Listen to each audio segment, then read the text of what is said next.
नमस्कार मेरे प्यारे श्रोताओं, आज मैं आपके लिए एक अनोखी कहानी लेकर आई हूँ जो आपके दिल को छू जाएगी।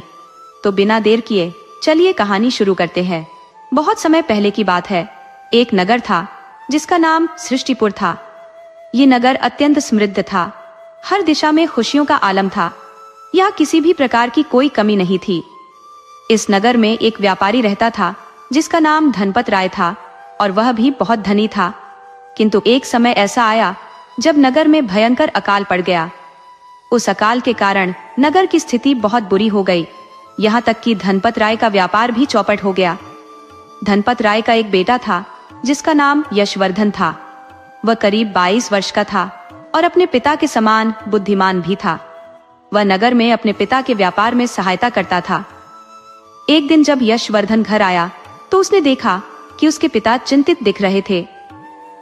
यशवर्धन ने पिता की चिंता को महसूस किया और उनके पास जाकर धीमी आवाज में पूछा, पिताजी, आज आप इतने उदास क्यों हैं?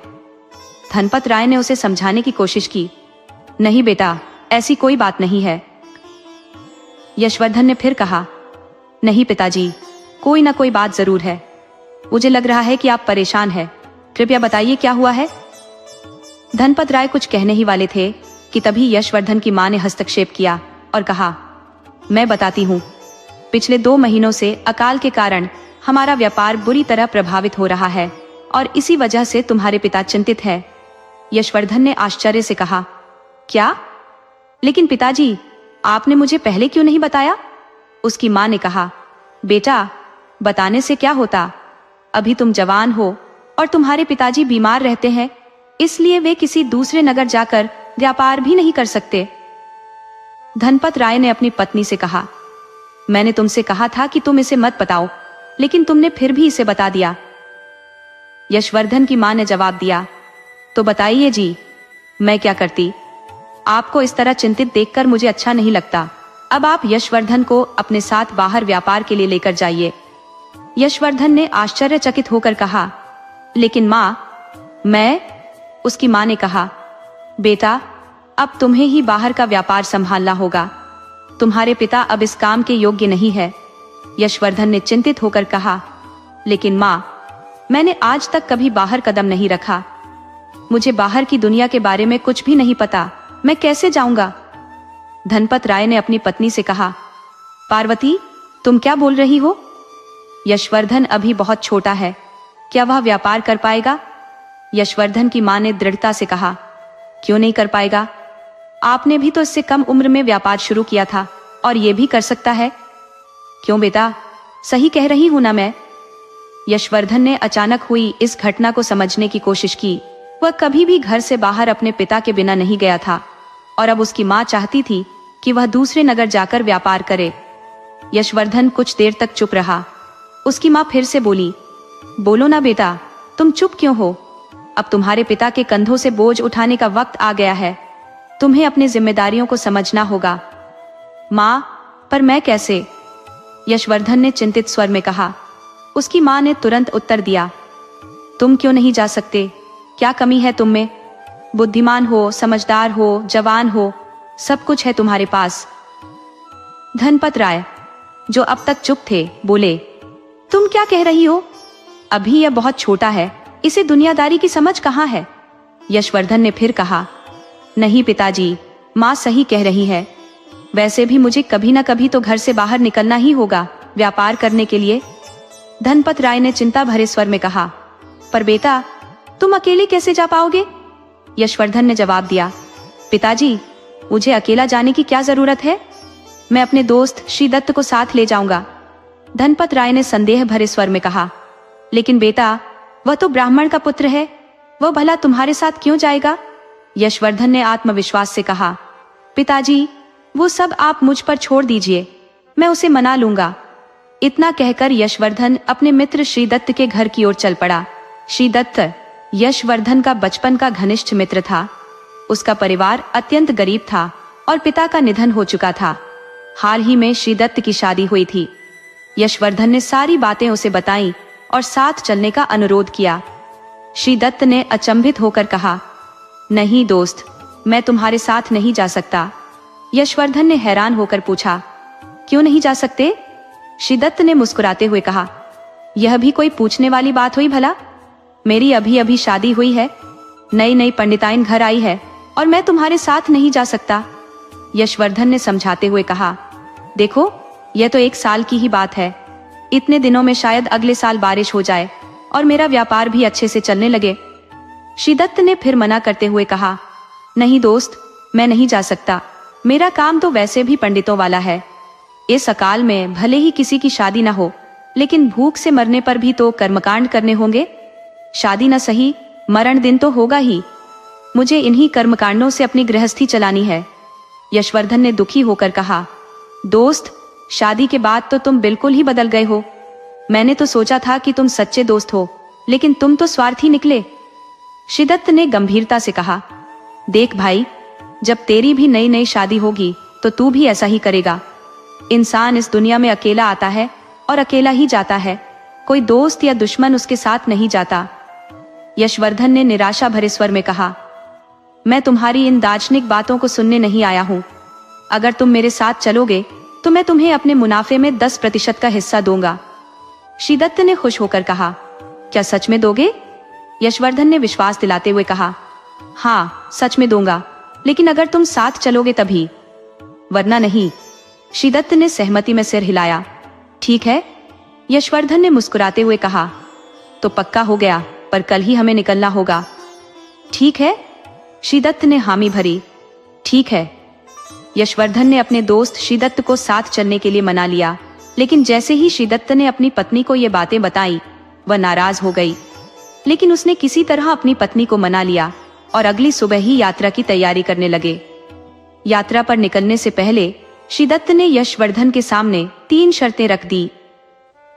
अगले ही दिन यशवर्धन अपने मित्र श्रीदत्त को साथ लेकर यात्रा पर निकलने की तैयारी में था।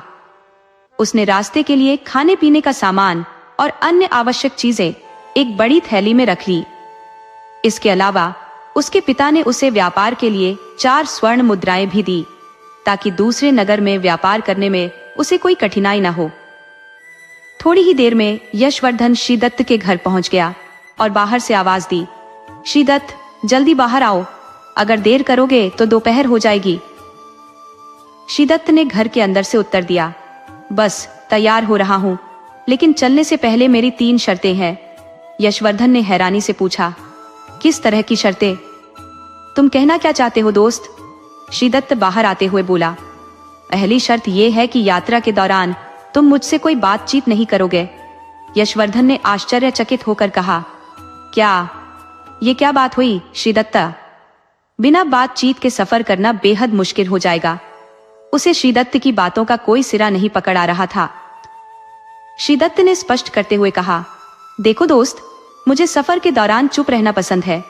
अगर ये शर्त मंजूर है तो मैं दूसरी शर्त बताऊं। यशवर्धन ने अधीरता से कहा, ठीक है, बताओ दूसरी शर्त क्या है? श्रीदत्त ने कहा, दूसरी शर्त यह है कि बाहर व्यापार करने के बाद जब हम वापस घर आएंगे तो तुम अपना खाना खुद बनाओगे, मैं खाना नहीं बनाऊंगा। यशवर्धन ने घबराते हुए कहा, क्या? पर मुझे खाना बनाना आता ही नहीं है। श्रीदत्त मुस्कुराते हुए बोला, तो सीख लो। ये शर्त मंजूर है या नहीं? यशवर्धन ने अनिच्छा से कहा, ठीक है, मंजूर है। श्रीदत्त ने हंसते हुए कहा, अब तीसरी शर्त यह है कि मेरी हर बात माननी होगी। यशवर्धन ने उलझन में पूछा, मतलब? श्रीदत्त ने समझाया, मतलब ये कि जो काम मैं कहूंगा वो करना होगा। मुझे बड़े भाई की तरह मानना होगा और कभी कभी मेरे पैर भी दबाने होंगे। यशवर्धन ने ताज्जुब से कहा, अरे, मैं ये नहीं कर सकता, मैं किसी के पैर नहीं दबा सकता। श्रीदत्त ने थोड़ी सख्ती से कहा, अगर नहीं दबा सकते तो फिर मैं नहीं जाऊंगा।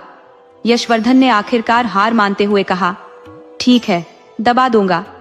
श्रीदत्त ने खुशी से कहा, तो चलो अब निकलते हैं। उसने अपनी पत्नी को अलविदा कहा और अपनी माँ के पैर छुए। फिर दोनों दोस्त यात्रा पर निकल पड़े।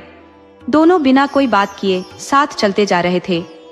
यशवर्धन का शरीर थोड़ा भारी था, जिससे उसे चलने में कठिनाई हो रही थी। दूसरी ओर श्रीदत्त का शरीर पतला और मजबूत था और उसे पैदल चलने की आदत भी थी।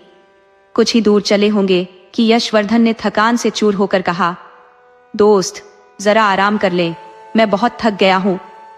श्रीदत्त ने कहा, नहीं दोस्त, हम रुक नहीं सकते। थोड़ी देर में दोपहर होने वाली है, तब रुकेंगे। अभी रुकने का कोई फायदा नहीं। यशवर्धन ने निराशा से कहा, दोस्त मैं सच में बहुत थक चुका हूं, जरा सा आराम कर लेते हैं। श्रीदत्त ने उसे याद दिलाते हुए कहा, याद है मैंने क्या कहा था, तुम्हें मेरी हर बात माननी होगी। अगर नहीं मानी तो मैं अभी वापस चला जाऊंगा। यशवर्धन ने भारी मन से कहा, ठीक है, जैसा तुम कहो। यशवर्धन के लिए अब चलना बेहद कठिन हो गया था, लेकिन वह अपनी मजबूरी में कुछ कर भी नहीं सकता था। श्रीदत्त, जो ब्राह्मण का पुत्र था, यात्रा के दौरान अपनी पत्नी की याद में खो गया, परंतु उसके लिए 1 साल यशवर्धन के साथ बिताना अनिवार्य था। यह उसके भविष्य के आरामदायक जीवन का टिकट था, क्योंकि उसके पास सीमित आवश्यकताएं थीं। यशवर्धन, जो कुछ ही देर में थकान से चूर हो गया था, श्रीदत्त को पुकार कर बोला, दोस्त अगर तुम रुक नहीं सकते तो कम से कम मुझे कोई कहानी सुना दो। श्रीदत्त ने गंभीरता से कहा, नहीं, मैंने अपनी पहली शर्त में क्या कहा था, याद है ना, कोई बातचीत नहीं। यशवर्धन ने फिर से कहा, देखो दोस्त, ऐसे चुपचाप चलने में बहुत मुश्किल हो रही है, तुम कुछ सुनाओ, मुझे आसानी होगी। श्रीदत्त ने कठोरता से जवाब दिया, मैंने तुम्हें साफ साफ कहा था मैं कोई कहानी नहीं सुनाऊंगा, क्या तुम्हें मेरी बात सुनाई नहीं देती? यशवर्धन ने समझौते की पेशकश करते हुए कहा, अगर मैं व्यापार के हिस्से में तुम्हें 20 की जगह 25% दूं, तब तो सुनाओगे? श्रीदत्त ने ठंडे स्वर में कहा, नहीं, फिर भी नहीं सुनाऊंगा। यशवर्धन हताश हो गया। ये क्या बात हुई दोस्त? श्रीदत्त ने सख्ती से कहा, यही बात है, अगर चलना है तो ऐसे ही चलो। यशवर्धन निराश होकर सोचने लगा कि उसका दोस्त इतना कठोर कैसे हो सकता है। अचानक उसे एक उपाय सूझा। उसने अपनी पतलून की जेब में हाथ डाला और मुस्कुराते हुए बोला, अच्छा दोस्त, अगर मैं तुम्हें एक सोने का सिक्का दूं, तो क्या तुम मेरा मनोरंजन करोगे? श्रीदत्त ने हैरानी से कहा, तुम मुझे क्या समझते हो? मैं भाड़ में नहीं लगता जो तुम्हारा मनोरंजन करूं। यशवर्धन ने सफाई देते हुए कहा, अरे नहीं, मेरा मतलब वैसा नहीं था। श्रीदत्त ने उसे चेतावनी देते हुए कहा, फिर क्या मतलब था?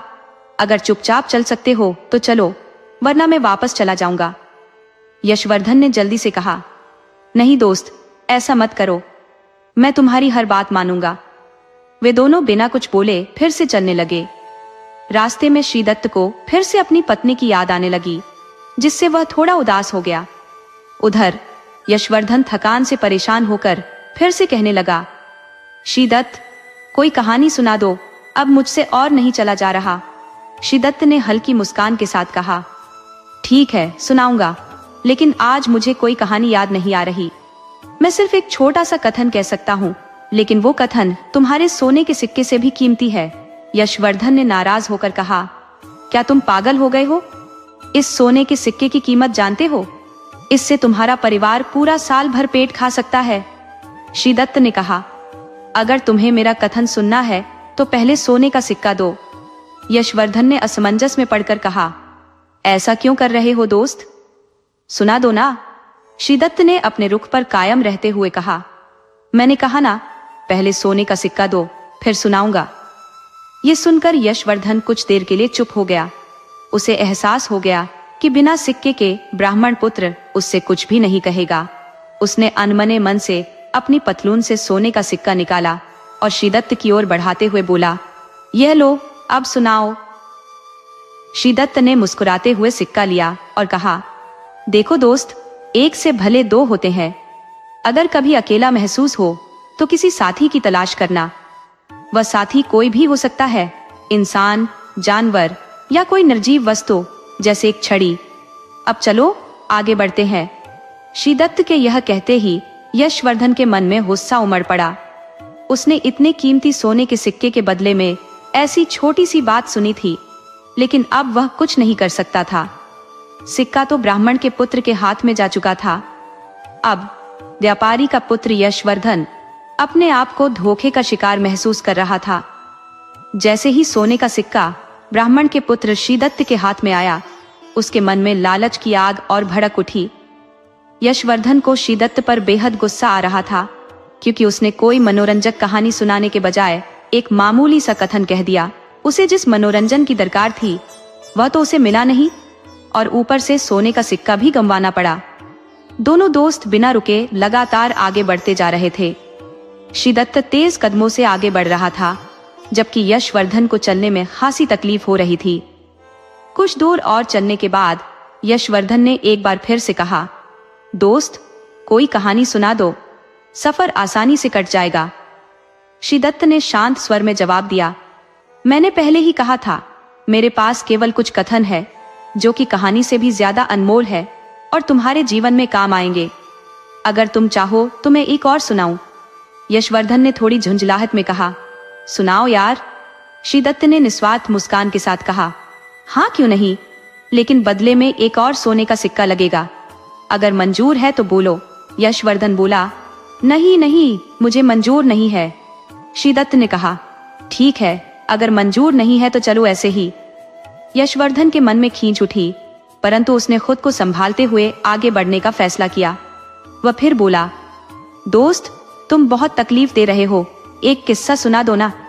श्रीदत्त ने कहा, देखो दोस्त, मैं एक गरीब आदमी हूँ। जब अकाल पड़ता है तो क्या तुम्हारे पिताजी धान का वही मूल्य रखते हैं जो बारिश वाले साल में रखते हैं? यशवर्धन ने चौंक कर कहा, ये क्या बात हुई? तुम्हारी कहानी का हमारे व्यवसाय से क्या लेना देना है?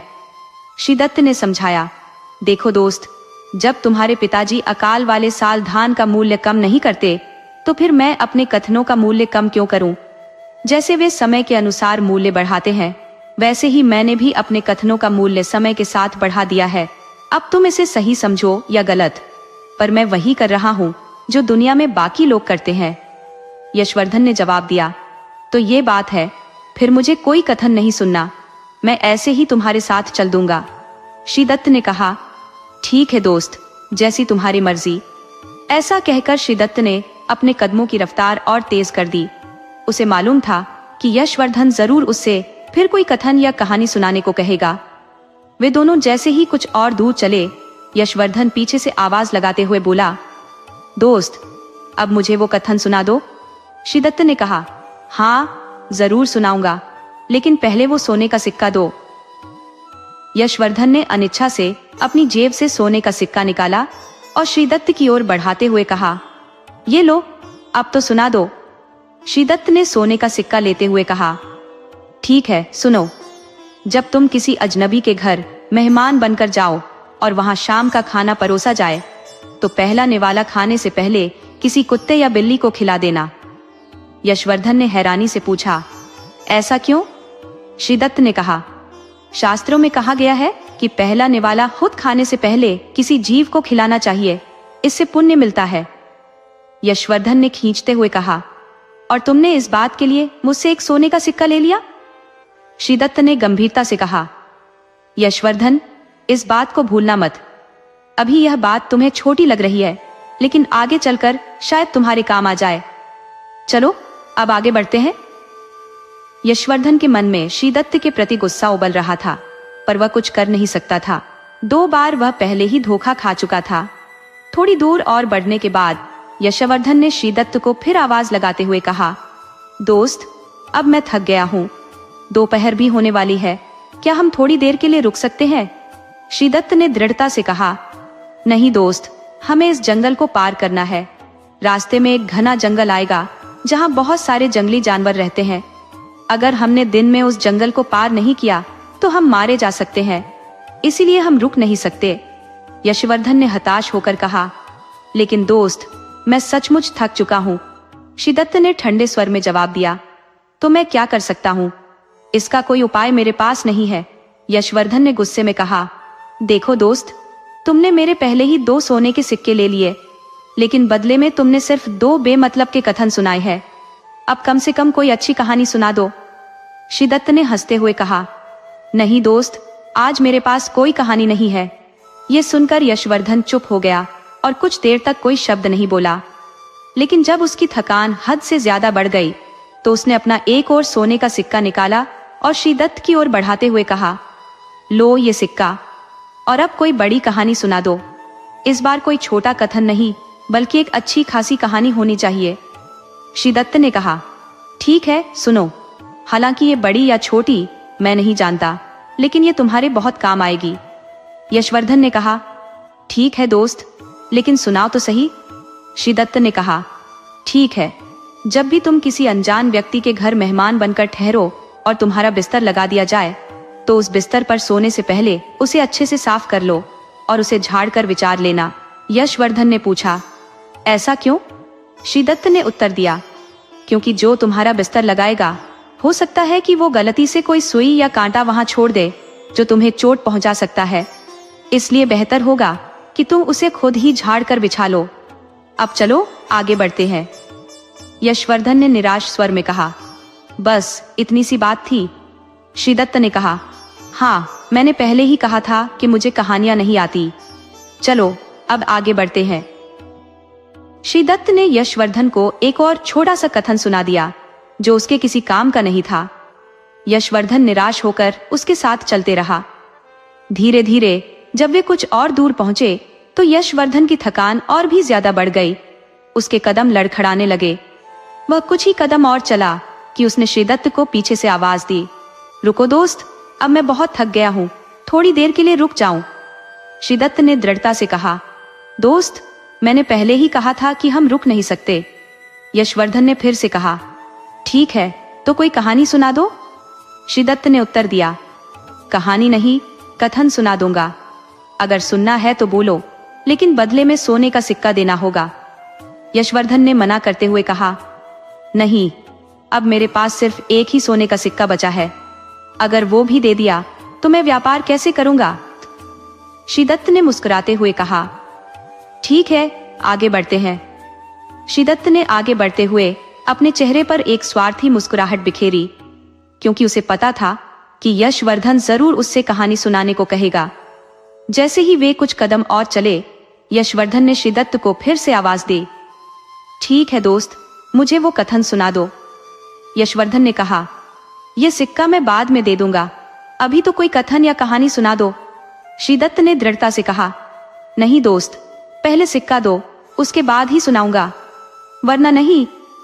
यशवर्धन ने निराश स्वर में कहा, अच्छा, तो तुम्हें मुझ पर इतना भी भरोसा नहीं है? श्रीदत्त ने जवाब दिया, नहीं, ये दोस्ती की बात नहीं है, ये पेट और रोजी रोटी की बात है। अगर घोड़ा घास से दोस्ती करेगा तो खाएगा क्या? ये सुनकर यशवर्धन दुखी हो गया। उसने अनिच्छा से सोने का सिक्का निकाला और बेमन से श्रीदत्त को देते हुए कहा, ये लो और अब सुना दो। श्रीदत्त ने सिक्का अपनी जेब में डाल लिया। अब यशवर्धन के पास कोई सोने का सिक्का नहीं बचा था और उसके चेहरे पर एक गजब की मुस्कान थी। श्रीदत्त ने मुस्कुराते हुए कहा, ठीक है, सुनो, जब भी तुम्हें लगे कि तुम चारों ओर से मुसीबतों में गिर गए हो, तब हार मत मानना। उन परेशानियों से लड़ते रहना, क्योंकि समय बहुत बलवान होता है। क्या पता जो आज तुम्हारा दुश्मन है वो वक्त आने पर तुम्हारा दोस्त बन जाए। इसलिए हर इंसान को बिना हार माने कोशिश करनी चाहिए और जीतने का प्रयास करना चाहिए। इस दुनिया में कोई तुम्हारा सच्चा दोस्त या दुश्मन नहीं है, ये सब तुम्हारे व्यवहार पर निर्भर करता है। अगर तुमने मुश्किल वक्त में भी अपना आत्मविश्वास और हिम्मत बनाए रखी तो तुम जरूर कामयाब हो जाओगे। श्रीदत्त ने कहा, चलो अब मैं चलता हूँ। यशवर्धन ने आश्चर्य से पूछा, कहाँ? श्रीदत्त ने जवाब दिया, अपने घर। मैंने जो ज्ञान देना था वो दे दिया। अब मुझे अपनी पत्नी की बहुत याद आ रही है। तुम अपने रास्ते पर आगे बढ़ो। यशवर्धन ने तंज भरे लहजे में कहा, दोस्त, ये क्या बात हुई? तुमने मुझे धोखा दिया है? श्रीदत्त ने बेपरवाही से जवाब दिया, हाँ, हो सकता है कि मैंने धोखा दिया हो, लेकिन मैंने पहले ही कहा था कि इस दुनिया में ना कोई दोस्त है न दुश्मन। तुम अकेले ही आए थे और अकेले ही जाओगे। सुनो, मैं तुम्हें एक बात मुफ्त में बताता हूं। अगर तुम्हें जानना हो कि कौन स्वार्थी है और कौन नहीं, तो देखो कि बुरे वक्त में तुम्हें कौन बचाने के लिए पूरी दुनिया से लड़ने को तैयार है। ऐसा व्यक्ति कभी स्वार्थी नहीं हो सकता, इसलिए ऐसे इंसान का साथ कभी मत छोड़ना। अब मैं चलता हूँ, भगवान तुम्हारी मदद करेंगे। इतना कहकर श्रीदत्त ने यशवर्धन को विदा किया और अपने रास्ते पर निकल पड़ा। यशवर्धन मायूस और उदास हो गया। उसे अपने दोस्त से धोखा मिलने की उम्मीद नहीं थी, लेकिन अब वो कर भी क्या सकता था। वह अकेला धीरे धीरे जंगल की तरफ बढ़ने लगा। अंधेरा गहराने लगा था और उसकी बेचैनी भी बढ़ने लगी थी। उसे जल्दी से जल्दी उस जंगल को पार करना था, लेकिन थकान उसके शरीर पर हावी हो चुकी थी। शिद्दत तो उसके सारे सोने के सिक्के ले गया था और अब उसके पास सिवाय निराशा के कुछ नहीं बचा था। भूख भी उसे सताने लगी थी और शाम होने वाली थी। जो मिट्टी का पात्र वह अपने साथ लाया था, उसमें पानी खत्म हो चुका था, जिससे उसकी प्यास भी बढ़ गई थी। यशवर्धन ने चारों ओर पानी की तलाश की। अचानक उसे कुछ दूरी पर घने वृक्ष दिखाई दिए। उसने सोचा कि वहां जरूर पानी होगा और वह उन वृक्षों की ओर बढ़ चला। जैसे ही वह उन वृक्षों के पास पहुंचा, उसने देखा कि वहां एक छोटा तालाब था, लेकिन उसमें बहुत कम पानी बचा था। वहां पर सूखे का प्रकोप था। उसने अपना थैला नीचे रखा और तालाब के पानी से मुंह हाथ धोए। फिर उसने अपनी माँ के हाथ का बना खाना खाया। जैसे ही उसने फिर तालाब का पानी पीने की कोशिश की, अचानक उसे एक आवाज सुनाई दी, सुनो मित्र। यशवर्धन ने इधर उधर देखा कि शायद कोई राहगीर उसे पुकार रहा है, लेकिन कोई नजर नहीं आया। उसने बिना ध्यान दिए फिर से पानी पीने की कोशिश की। तभी फिर वही आवाज आई, सुनो मित्र, मैं तुमसे कुछ कह रहा हूं। अब की बार यशवर्धन डर के मारे चारों ओर देखने लगा और जोर से बोला, तुम कौन हो? मेरे सामने क्यों नहीं आ रहे? उस आवाज ने उत्तर दिया, मैं तुम्हारे सामने ही हूं दोस्त, लेकिन शायद तुम मुझे देखना ही नहीं चाहते। यशवर्धन ने चौंकते हुए कहा, क्या मतलब? मुझे तो कुछ भी नजर नहीं आ रहा। उस आवाज ने कहा, नीचे देखो मित्र। यशवर्धन ने डरते हुए नीचे की तरफ देखा तो उसे एक कछुआ पानी से बाहर आता हुआ दिखाई दिया। उसने घबराते हुए पूछा, तुम कौन हो? क्या तुम कोई यक्ष हो? कछुआ हंसते हुए बोला, नहीं दोस्त, मैं न कोई गंधर्व हूं न यक्ष, मैं तो बस एक साधारण कछुआ हूं। क्या तुम मेरी मदद करोगे? यशवर्धन ने जवाब दिया, कैसी मदद? मैं तुम्हारी क्या मदद कर सकता हूं? मैं तुम्हारी कोई मदद नहीं करूंगा। फिर बिना और कुछ कहे यशवर्धन वहां से जाने लगा, लेकिन कछुआ फिर से पीछे से आवाज देकर बोला, सुनो मित्र, मेरी बात तो सुनो। यहाँ सूखा पड़ा है दोस्त, अगर तुम मुझे यहाँ छोड़ दोगे तो मैं बिना पानी के मर जाऊंगा। कृपया मुझे अपने साथ ले चलो। यहाँ से करीब 100 मील दूर एक बड़ी झील है, तुम मुझे वहां छोड़ देना, मैं जीवन भर तुम्हारा आभारी रहूंगा। यशवर्धन ने ठंडे स्वर में कहा, नहीं, मैं इस मामले में तुम्हारी कोई मदद नहीं कर सकता। लेकिन जैसे ही उसने कुछ कदम और बढ़ाए, उसे अपने दोस्त का पहला कथन याद आ गया, एक के भले दो। उसने रुककर सोचा और फिर कछुए के पास लौटकर डरते हुए पूछा, अच्छा, तुम सच में कछुआ ही हो ना? कछुआ हंसकर बोला, हाँ दोस्त, मैं कछुआ ही हूं, न कोई भूत हूं न पिशाच। यशवर्धन ने फिर पूछा, तो फिर तुम इंसानों की भाषा में कैसे बात कर सकते हो? कछुआ बोला, वह सब मैं तुम्हें रास्ते में बताऊंगा, लेकिन क्या तुम मुझे उस झील तक छोड़ दोगे? यशवर्धन ने कहा, ठीक है, छोड़ दूंगा, लेकिन वादा करो तुम मुझे धोखा नहीं दोगे। कछुआ बोला, अरे मित्र, मैंने तुम्हें अपना सच्चा साथी माना है, अगर तुम मुझे मौत से बचा रहे हो तो भला मैं तुम्हें धोखा क्यों दूंगा? यशवर्धन ने थोड़ा सकपकाते हुए कहा, ठीक है, लेकिन तुम मेरे साथ कैसे चलोगे? कछुआ बोला, इसमें कैसे का क्या मतलब? मुझे इस थैली में डाल लो और उसे अपने कंधे पर टांग लो। यशवर्धन ने उसकी बात मानते हुए कछुए को उठाया और उसे थैली में डाल दिया। फिर उसने अपने साथ लाए मिट्टी के पात्र में पानी भरा, ताकि जब भी रास्ते में प्यास लगे तो वह पानी पी सके। इसके बाद वह कछुए के साथ अपनी मंजिल की ओर बढ़ने लगा। धीरे धीरे सूरज ढल रहा था, लेकिन यशवर्धन अब तक जंगल से बाहर नहीं निकला था। इस कारण वह बेचैन हो रहा था और उसने धीरे से कछुए से पूछा, अच्छा, तुमने यह तो बताया ही नहीं कि तुम इंसानों की भाषा कैसे बोल लेते हो? कछुआ मुस्कुराते हुए बोला, यह तो एक वरदान है। यशवर्धन ने उत्सुकता से पूछा, मतलब? कछुआ बोला, करीब 5000 वर्ष पहले एक देवता ने इस तालाब में एक गरीब ब्राह्मण का रूप धारण किया और हमारे पूर्वजों की सेवा से प्रसन्न होकर हमें यह वरदान दिया कि हम इंसानी भाषा बोल सके और राहगीरों का मार्गदर्शन कर सके। यशवर्धन ने हंसते हुए कहा, ओह, तो यह बात है, तुमने मुझे एकदम से डरा ही दिया था। कछुआ भी हंसते हुए बोला, कोई बात नहीं मित्र, अब तो तुम नहीं डर रहे हो, है ना? यशवर्धन ने मजाकिया लहजे में कहा। अब किस बात का डर? अगर तुमने ज्यादा बकवास की तो मैं तुम्हारी गर्दन मरोड़ दूंगा। कछुआ ने हंसते हुए कहा। दोस्तों में ऐसा नहीं होता? यशवर्धन ने उसे चिढ़ाते हुए कहा। क्यों नहीं हो सकता? कछुआ बोला। क्योंकि मैं अपनी गर्दन अंदर छुपा लूंगा। दोनों हंसने लगे। फिर यशवर्धन ने कहा, अगर मैंने तुम्हें साथ नहीं लिया होता तो तुम 1 महीने में स्वर्ग सिधार जाते। अब बताओ कौन सा रास्ता सबसे सुरक्षित है, वरना मैं यहाँ मारा जाऊंगा। कछुआ बोला। हाँ बताता हूँ। यशवर्धन कछुए के बताए हुए रास्ते पर आगे बढ़ रहा था। दोनों काफी दूर तक आ गए थे और अब सूरज डूबने ही वाला था। कछुआ और यशवर्धन दोनों ही चिंतित हो रहे थे, क्योंकि अब तक उन्होंने जंगल पार नहीं किया था। जिस जगह वे थे वहां जंगली जानवरों की आवाजें सुनाई दे रही थी। यशवर्धन कछुए के साथ बातें करते हुए आगे बढ़ता जा रहा था। तभी उसे किसी चीते की दहाड़ सुनाई दी और डर के मारे यशवर्धन के पैर जैसे जमीन से चिपक गए हों। उसका हाल बुरा हो गया था। कुछ ही पल में वह चीता उसकी आंखों के सामने था। यशवर्धन का दिल दहशत से धड़कने लगा, क्योंकि आज चीते को उसका शिकार मिल गया था। कछुआ तुरंत बोला, मित्र, अब जैसा मैं कहूं वैसा ही करो। यशवर्धन ने घबराते हुए कहा। क्या करूं? कछुआ बोला। जल्दी से मुझे इस चीते की तरफ फेंक दो और दौड़कर उस पेड़ पर चढ़ जाओ।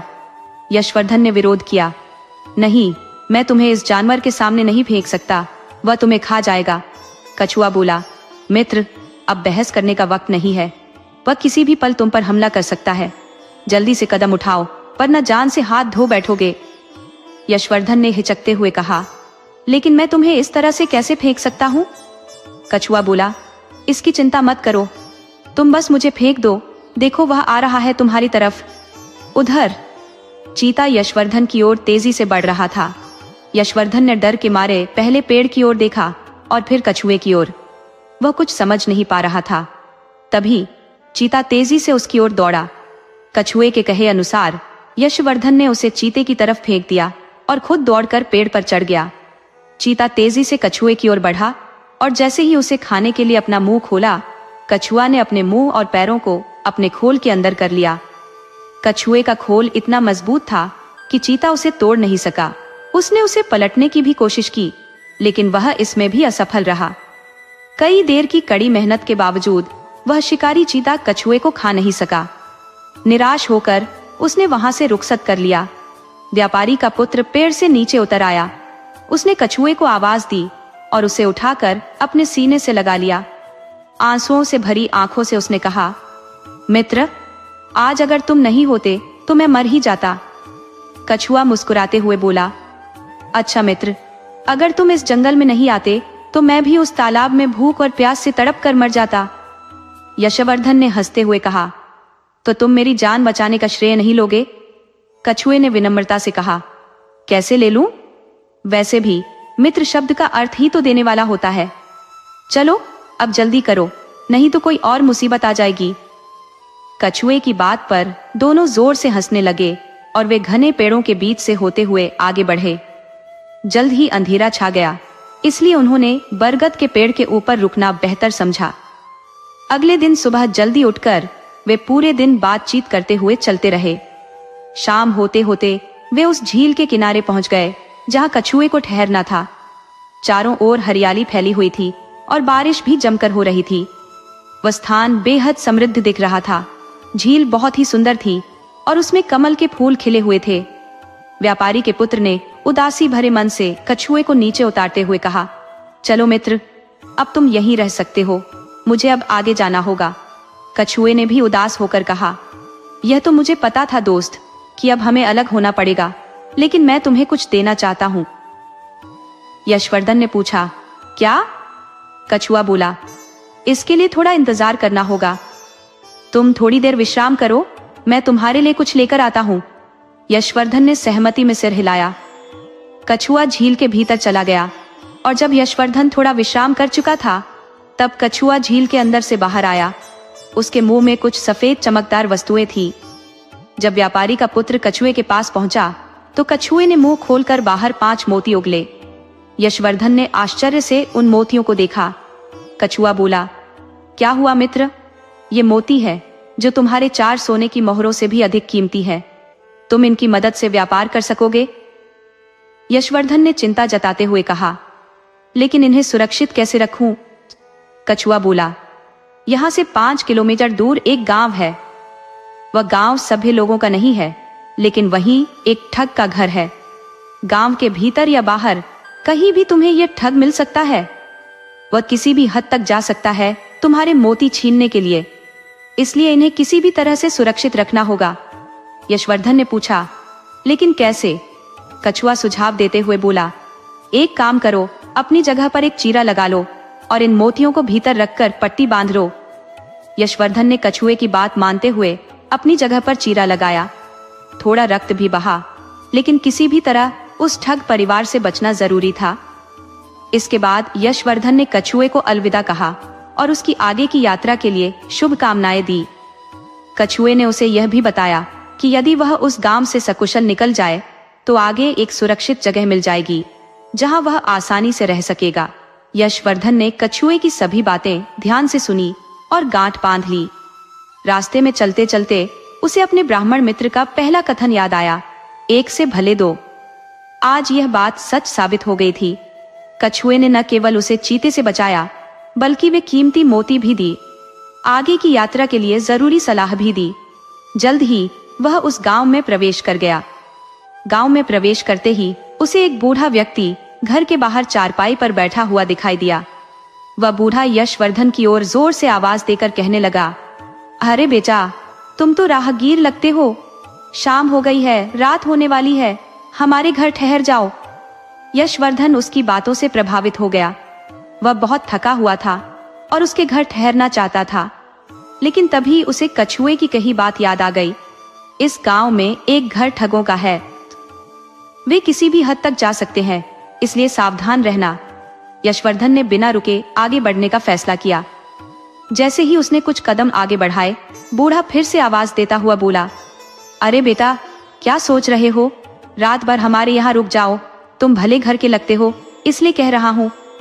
यशवर्धन ने कहा, नहीं चाचा जी, मुझे अभी बहुत आगे जाना है, इसलिए मैं नहीं रुक सकता। बूढ़े व्यक्ति ने कहा, अरे बेटा, चाहे जितना भी आगे जाने की कोशिश कर लो, लेकिन तुम जा नहीं पाओगे। यशवर्धन ने चौंक कर पूछा, क्यों चाचा जी, ऐसा क्यों कह रहे हैं? बूढ़ा व्यक्ति मुस्कुराते हुए बोला, बेटा, इस गांव के आखिरी छोर पर एक ठगों का घर है। वो इस राज्य के मशहूर ठग हैं और किसी भी राहगीर को नहीं छोड़ते। फिर उसने सलाह दी, तुम्हारे लिए सबसे बेहतर यही होगा कि रात भर हमारे यहाँ ठहर जाओ। जैसे ही सुबह होगी, मैं तुम्हें घोड़े पर बिठाकर गांव के बाहर तक छोड़ दूंगा। यशवर्धन ने संकोच करते हुए कहा, पर चाचा जी। इस पर बूढ़ा व्यक्ति बोला, पर कुछ नहीं बेटा, मेरी बात मानो, रात भर यहीं ठहर जाओ। तुम मुझे भोले भाले लड़के लगते हो, इसलिए कह रहा हूँ, वरना मैं अपने घर में किसी को ठहरने नहीं देता हूँ। मेरी 2 जवान बेटियां हैं, इसलिए मैं अनजान लोगों को घर में नहीं रोकता। लेकिन तुम अच्छे इंसान लगते हो, इसलिए कह रहा हूँ। यशवर्धन को वह व्यक्ति बहुत भला लगा, इसलिए मुस्कुराते हुए बोला, ठीक है चाचा जी, आप जब इतना कह रहे हैं तो रुक जाता हूँ। बूढ़ा व्यक्ति खुश होकर बोला, अरे वाह, यह हुई ना बात। चलो आओ बेटा, अंदर आओ। फिर वह यशवर्धन को अपने साधारण से घर के अंदर ले गया। घर के अंदर जाते ही यशवर्धन की नजर एक लड़की पर पड़ी जो लगभग 30 साल की होगी। उसके बाल बिखरे हुए थे और कपड़े भी मैले कुचैले थे। ऐसा लग रहा था कि वह परिवार काफी गरीब है। वह लड़की एक चारपाई लेकर आई और यशवर्धन के लिए उसे लगा दिया। बूढ़ा व्यक्ति हंसते हुए बोला, ये मेरी बड़ी बेटी है, अनंत प्रिया। 30 साल की हो चुकी है बेटा, लेकिन अब तक उसकी शादी नहीं हो पाई है। क्या करूं बेटा, बेटी का बाप हूं, लेकिन लोगों को बेटी से ज्यादा सोने की चाहत होती है। यशवर्धन उस लड़की को देखकर उदास हो गया। लड़की कुछ देर बाद यशवर्धन के लिए पानी का गिलास लेकर आई। पानी पीने के बाद यशवर्धन ने धीरे से पूछा, चाचा जी, आप तो कह रहे थे आपकी 2 बेटियां हैं, छोटी वाली कहाँ है? बूढ़ा व्यक्ति बोला, वह आज शाम रामलीला के नाटक के लिए तैयार हो रही है। यशवर्धन ने पूछा, मतलब? बूढ़ा व्यक्ति हंसते हुए बोला, मतलब यह कि मेरी छोटी बेटी गांव की रामलीला में सीता का किरदार निभाती है, तो वह उसकी तैयारी कर रही है, इसीलिए वह ज्यादा बातचीत नहीं करती। तुम एक काम करो, पहले जाओ और स्नान कराओ, तब तक मेरी बेटी हमारे लिए खाना बना लेगी। यशवर्धन ने सहमति जताते हुए कहा, ठीक है चाचा जी।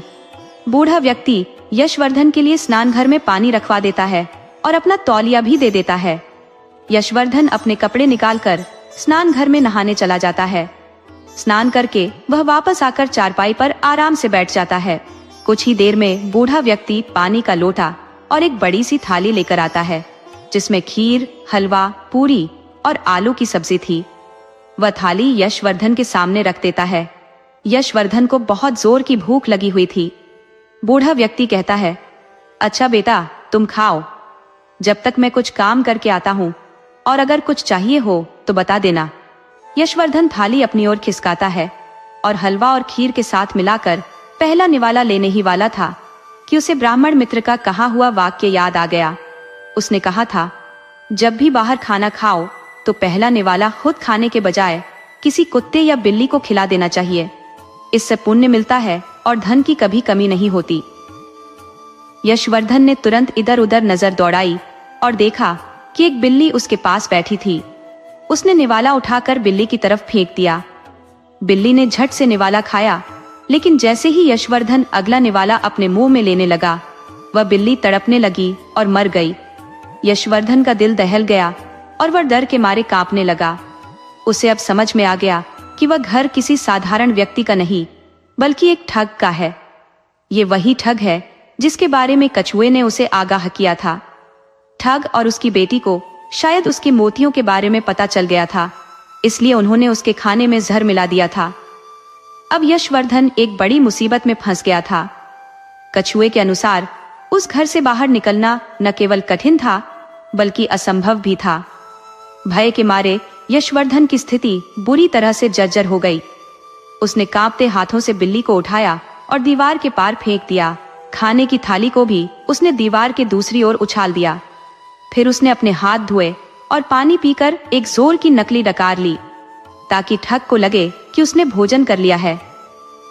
यशवर्धन अब सोच रहा था कि कोई भी मुसीबत कभी भी आ सकती है, लेकिन वह नहीं जानता था कि यह मुसीबत कैसी होगी, जवानी की या वृद्धावस्था की या फिर शांतिपूर्वक बैठने की।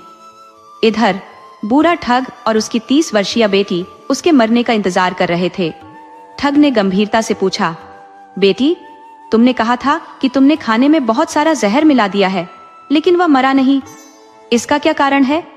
अनंत प्रिया ने कहा, पिताजी, मैंने तो जहर डाला था, लेकिन वह बेजान क्यों नहीं हुआ? लगता है वह तो किसी खास मिट्टी का बना है जो इतना जहर भी सहन कर गया।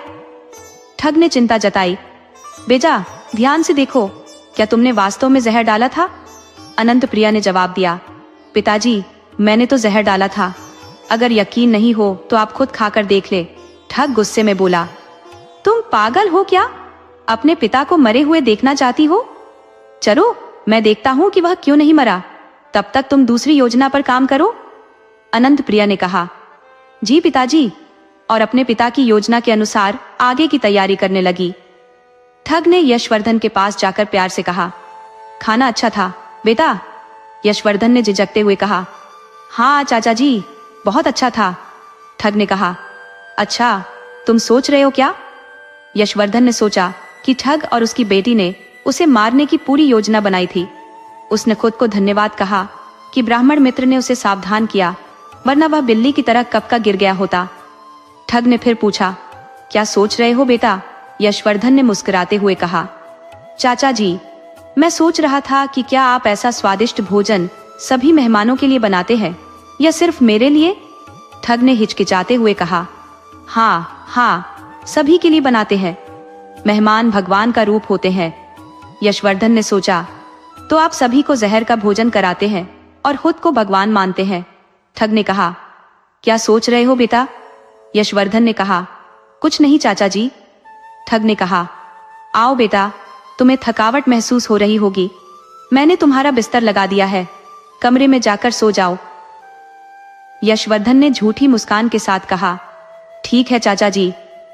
धीरे धीरे वह कमरे की ओर बढ़ा। उसके मन में अनेकों सवाल थे, लेकिन उनके उत्तर न थे। उसे पता नहीं था कि वह इतनी बुरी स्थिति में फंस गया है। कमरे में जाकर उसने दरवाजा बंद कर लिया ताकि बाहर से कोई अंदर न आ सके। उसने बिस्तर की ओर बढ़ते हुए सोचा कि क्या ठग और उसकी बेटियों ने बिस्तर के नीचे कोई चुड़ैल रखी होगी। लेकिन अगले पल उसने सोचा कि उसकी बेटी किसी चुड़ैल से कम नहीं है, जो पैसे के लिए एक सुंदर युवक को मारने पर उतारू हो गई है। यही कारण है कि उसकी शादी नहीं हुई है।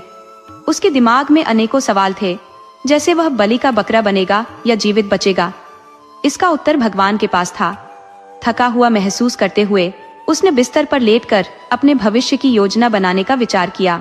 अचानक यशवर्धन को ब्राह्मण पुत्र का तीसरा उपदेश याद आ गया, जिसमें कहा गया था कि जब किसी अजनबी के घर मेहमान बनकर जाओ और रात को सोने जाओ तो बिस्तर को ठीक से समेटकर वापस बिछाना चाहिए।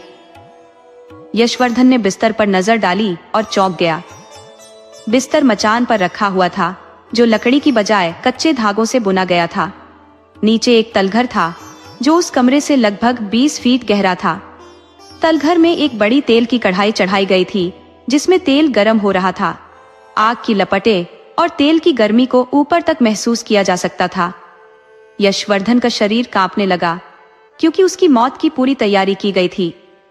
कच्चे धागों से बने मचान पर सुंदर बिस्तर सजाया गया था ताकि किसी को शक न हो।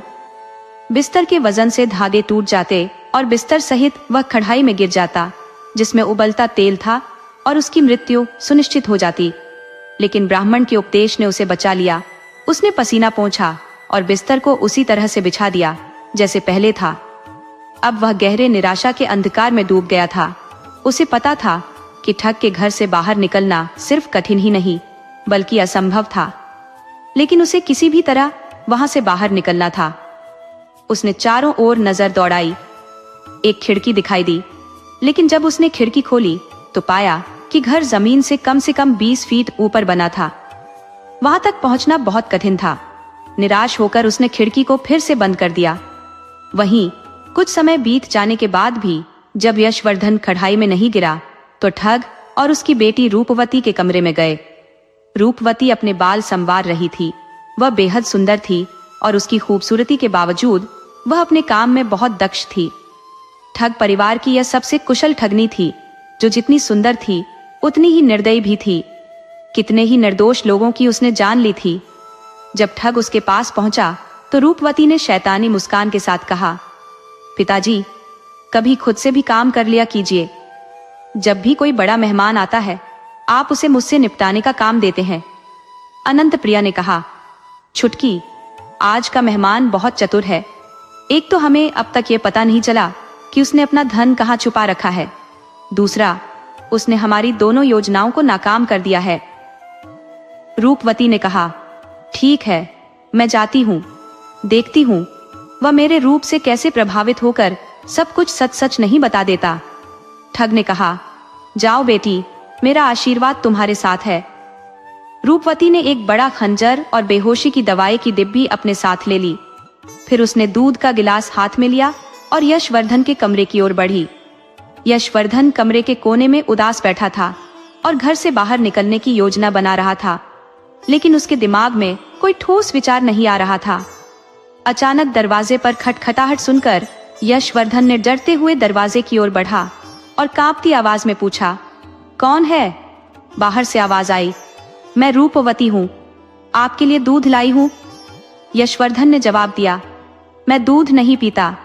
रूपवती ने कहा, ठीक है, दरवाजा खोलिए।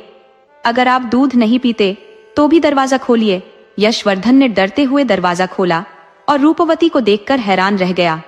वह साड़ी में किसी अप्सरा से कम नहीं लग रही थी और उसके चेहरे पर कातिलाना मुस्कान थी। रूपवती ने दरवाजा बंद किया और मुस्कुराते हुए कहा, आप अब तक सोए नहीं? मेरी बहन ने आपके लिए कितना सुंदर बिस्तर सजाया है। यशवर्धन ने कहा, हाँ, बिस्तर बहुत अच्छा है। आपकी बहन ने हमारे लिए अच्छा खाना बनाया। अगर बिल्ली मेरे पास ना होती तो मैं कब का गिर चुका होता। अगर मैंने बिस्तर को झाड़ा नहीं होता तो मैं अब तक तेल में तला गया होता। रूपवती ने कहा, अच्छा, लेकिन चिंता मत कीजिए, मैं मेरी बहन और पिताजी की तरह नहीं हूँ। यशवर्धन ने कहा, तुम इतनी खतरनाक हो कि कि मुझे अब शक है कि तुम दूध में जहर मिलाकर लाई हो। रूपवती ने जवाब दिया, ऐसा कुछ नहीं है, मैं सच बोल रही हूँ, इस दूध में कोई जहर नहीं है। यशवर्धन ने कहा, मैं इसका कैसे यकीन कर सकता हूँ? रूपवती बोली, ठीक है, मैं एक घूंट पीकर दिखाऊंगी, तब तुम्हें विश्वास हो जाएगा। यशवर्धन ने कहा, हाँ, पीकर बताओ। रूपवती ने दूध के गिलास से एक घूंट पिया। यशवर्धन ने उसे ध्यानपूर्वक देखा और जब उसे यकीन हुआ कि दूध में कोई जहर नहीं है तो उसने जल्दी से गिलास छीन लिया और पूरा दूध एक ही बार में पी गया। यशवर्धन ने पूछा, तुम ये दूध क्यों लाई हो? मुझे भूख लगी है, एक और गिलास लाती तो तुम्हारी बड़ी मेहरबानी होती। रूपवती ने शैतानी मुस्कान बिखेरते हुए कहा, अच्छा, लेकिन मैं यहाँ दूध देने नहीं बल्कि एक महत्वपूर्ण बात करने आई हूँ। यशवर्धन ने पूछा, क्या बात है? रूपवती बोली, मैंने सुना है तुम्हारे पास धन है। मैं सीधी बात करती हूँ, तुम्हारे पास जितना भी धन है मुझे दे दो, मैं अपने पिताजी से कहकर तुम्हें यहाँ से आजाद करवा दूंगी। यशवर्धन ने कहा, मेरे पास कोई धन नहीं है, मैं तो एक गरीब आदमी हूँ, मेरे पास पैसे कहाँ से आएंगे? रूपवती ने क्रोधित होकर खंजर निकाल लिया और धमकाते हुए कहा, देखो, मुझे चुपचाप बताओ, वरना यह खंजर तुम्हारे पेट में घुस जाएगा। यशवर्धन ने कहा, तुम इतनी खूबसूरत हो, तुम पर गुस्सा नहीं आ सकता। ये उम्र खंजर से हत्या की नहीं है, मैं तो तुम्हें अपना दिल दे चुका हूँ। रूपवती ने कहा, दिल अपने पास रखो, मुझे पैसे के सिवाय कुछ और नहीं चाहिए, फालतू की चीजें मुझे पसंद नहीं, चुपचाप धन निकालो वरना मैं तुम्हें जान से मार दूंगी। यशवर्धन ने कहा, तुम्हें मार देने से तुम खुश नहीं रहोगी, क्योंकि मरने के बाद भी तुम्हारे दिल में यही दुख रहेगा कि तुमने एक गरीब आदमी की जान ले ली। रूपवती ने कहा, मतलब तुम्हें मारने से मैं खुश क्यों नहीं रहूंगी? यशवर्धन ने जवाब दिया, क्योंकि मैं एक निर्दोष आदमी हूँ और तुम्हें इस पर पछतावा होगा। रूपवती ने कहा, जल्दी बोलो, वरना मैं तुम्हारे पेट में खंजर घुसा दूंगी। यशवर्धन ने गोल मोल बातें करते हुए कहा, देखो, मैं एक खूबसूरत लड़का हूँ, अगर तुमने मुझे छोड़ दिया तो तुम्हारा दिल सुकून पाएगा, वरना तुम पूरी जिंदगी पछताओगी। रूपवती ने कहा, चुप रहो, मुझे किसी से कुछ नहीं लेना देना, लेकिन अगर तुम यकीन नहीं करते तो बिस्तर के नीचे बने तलघर में जाकर देख लो, वहां कितने नर कंकाल पड़े हैं। अगर तुमने मुझे अपने धन के बारे में नहीं बताया तो तुम भी उन कंकालों में शामिल हो जाओगे। यशवर्धन ने महसूस किया कि रूपवती जितनी सुंदर लग रही थी उतनी साधारण नहीं थी।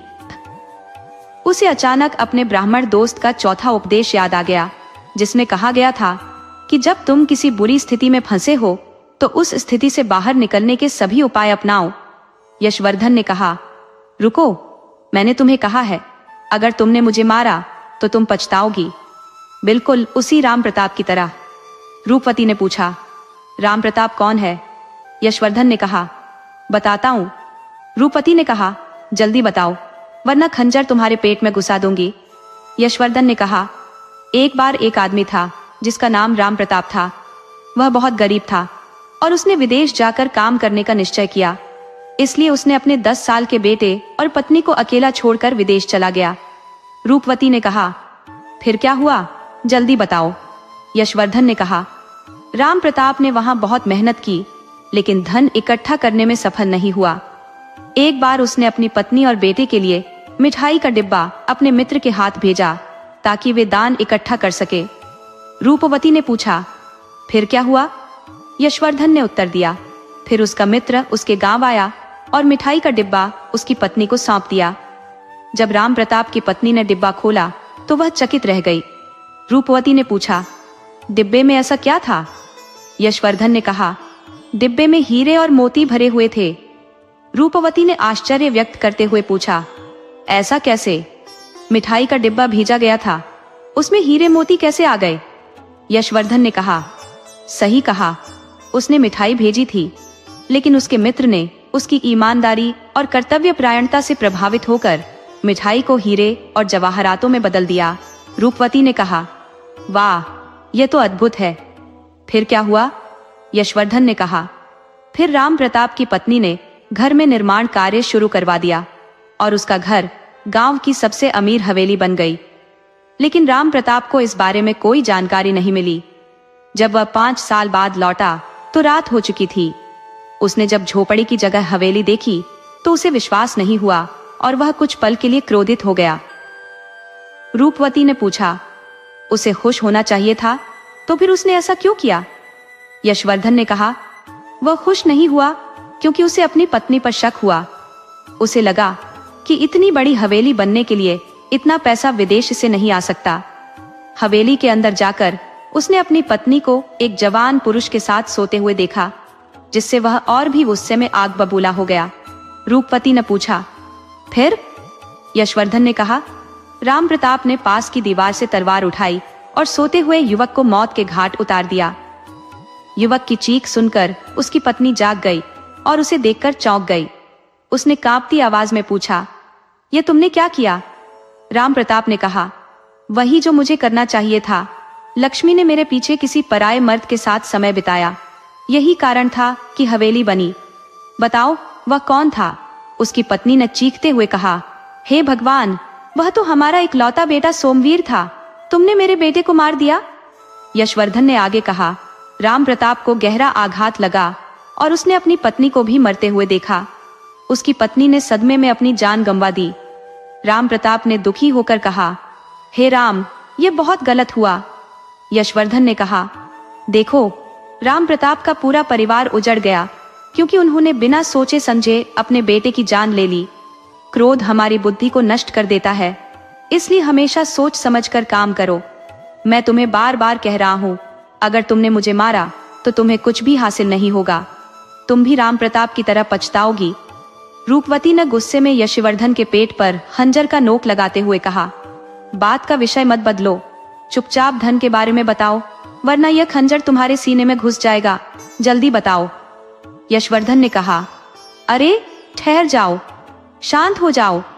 यशवर्धन ने ठगनी को अपनी बातों में उलझाने की कोशिश की, लेकिन वह इतनी आसानी से नहीं पसीजी। उसने मौके का फायदा उठाकर अपने तरकश से चालें चलनी शुरू की। रात का दूसरा पहर शुरू हो चुका था और यशवर्धन को किसी भी तरह से वहां से निकलना था। रूपवती ने एक बार फिर गुस्से में कहा, तुम धन का पता बताते हो या नहीं? यशवर्धन ने कहा, मैंने तुम्हें कितनी बार कहा है, मेरे पास कोई पैसा नहीं है। अगर तुमने मुझे मारा तो तुम पछताओगी। मेरी हत्या के बाद तुम्हें कुछ भी नहीं मिलेगा। मैं बार बार यही कह रहा हूँ, लेकिन तुम मेरी बात मान नहीं रही हो। रूपवती ने कहा, चुप रहो और धन का पता बताओ, वरना मैं तुम्हें मार दूंगी। यशवर्धन ने कहा, तुम्हें मारने से क्या हासिल होगा? अगर चाहो तो मुझसे विवाह कर सकती हो। तुम तो बहुत ही खूबसूरत हो। रूपवती ने प्रतिक्रिया दी, ठीक है, लेकिन अब एक प्रेम कहानी सुनाओ और ध्यान रहे कि कहानी का अंत दुखद न हो, नहीं तो मैं तुम्हारे सीने में खंजर घोंप दूंगी। यशवर्धन ने महसूस किया कि ठगनी उसकी कहानियों से प्रभावित हो रही है, इसलिए उसने ठगनी को पराजित करने के लिए अगला कदम उठाने का निर्णय लिया। उसकी नजर अचानक उस नशे की दवा की डिब्बी पर पड़ी जो उसने बेहोशी लाने के लिए लाई थी। जब यशवर्धन ने कुछ नहीं कहा तो रूपवती ने गुस्से में आकर कहा, या तो कहानी सुनाओ या तुम्हें अभी मार दूं। यशवर्धन ने कहा, मैं कहानी सुनाऊंगा, लेकिन पहले यह बताओ कि तुम्हारे हाथ में यह डिब्बा किस चीज का है? रूपवती ने कहा, यह डिब्बा मैंने तुम्हें बेहोश करने के लिए लाया था। यशवर्धन ने पूछा, इसमें ऐसा क्या है जो लोगों को बेहोश कर देता है? रूपवती ने जवाब दिया, यह तो बहुत आसान है। उसने डिब्बा खोला और कहा, इस दवा को खोलकर इसकी गंध को उस व्यक्ति की नाक के पास ले जाओ जिसे बेहोश करना हो। यशवर्धन ने कहा, रुको, तुम्हें भी इसके प्रभाव का अनुभव करना चाहिए। रूपवती ने अज्ञानतावश दवा की गंध ली और तुरंत बेहोश हो गई। यशवर्धन ने मुस्कुराते हुए कहा, अरे वाह, तुम तो जल्दी ही नींद में चली गई। अब उसे घर से जल्दी निकलना था क्योंकि रात का चौथा पहर शुरू होने वाला था। वह रस्सी की खोज में इधर उधर घूमने लगा। अचानक रूपवती की बड़ी बहन की नींद खुल गई और उसने बाहर आकर यशवर्धन की तलाश शुरू की। यशवर्धन ने रस्सी ढूंढ ली थी, लेकिन अनंत प्रिया के कमरे से बाहर आने पर उसकी धड़कनें तेज हो गई। अनंत प्रिया ने यशवर्धन के कदमों की आहट सुनी और उसकी ओर बढ़ी। यशवर्धन अंधेरे कोने में छिप गया। जब अनंत प्रिया ने आवाज लगाई तो यशवर्धन ने हिम्मत जुटाकर दवा की डिब्बी खोली और उसके मुंह पर लगा दिया, जिससे वह भी बेहोश हो गई यशवर्धन ने धैर्यपूर्वक अनंत प्रिया को भी बेहोश किया और रस्सी को उठाकर कमरे में गया। उसने रस्सी को चारपाई से बांधकर अपना सामान पीछे लटकाया और खिड़की से बाहर उतरने से पहले मुस्कुराते हुए कहा, अलविदा ठगनी, तुम्हें हराने का मजा आया। फिर उसने अस्तबल में जाकर एक पतले घोड़े को निकाल लिया और उस पर सवार होकर उज्जैन की ओर रवाना हो गया।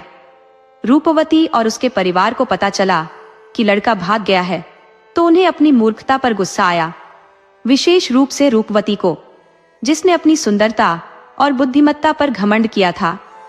एक व्यापारी के पुत्र ने उसके सभी मंसूबों को ध्वस्त कर दिया था। यशवर्धन ने उज्जैन में अपने व्यापार की नींव रखी और एक व्यापारी की पुत्री से विवाह भी किया। 2 साल के अंतराल पर यशवर्धन अपने माता पिता से मिलने अपने नगर सृष्टिपुर आया। उसके माता पिता उसकी बहादुरी और बुद्धिमत्ता पर गर्वित थे। अब उनका व्यापार पुनः सुव्यवस्थित हो गया था। यशवर्धन ने यह सिद्ध कर दिया कि धैर्य और समझदारी से काम लेकर सबसे कठिन परिस्थितियों में भी विजय प्राप्त की जा सकती है।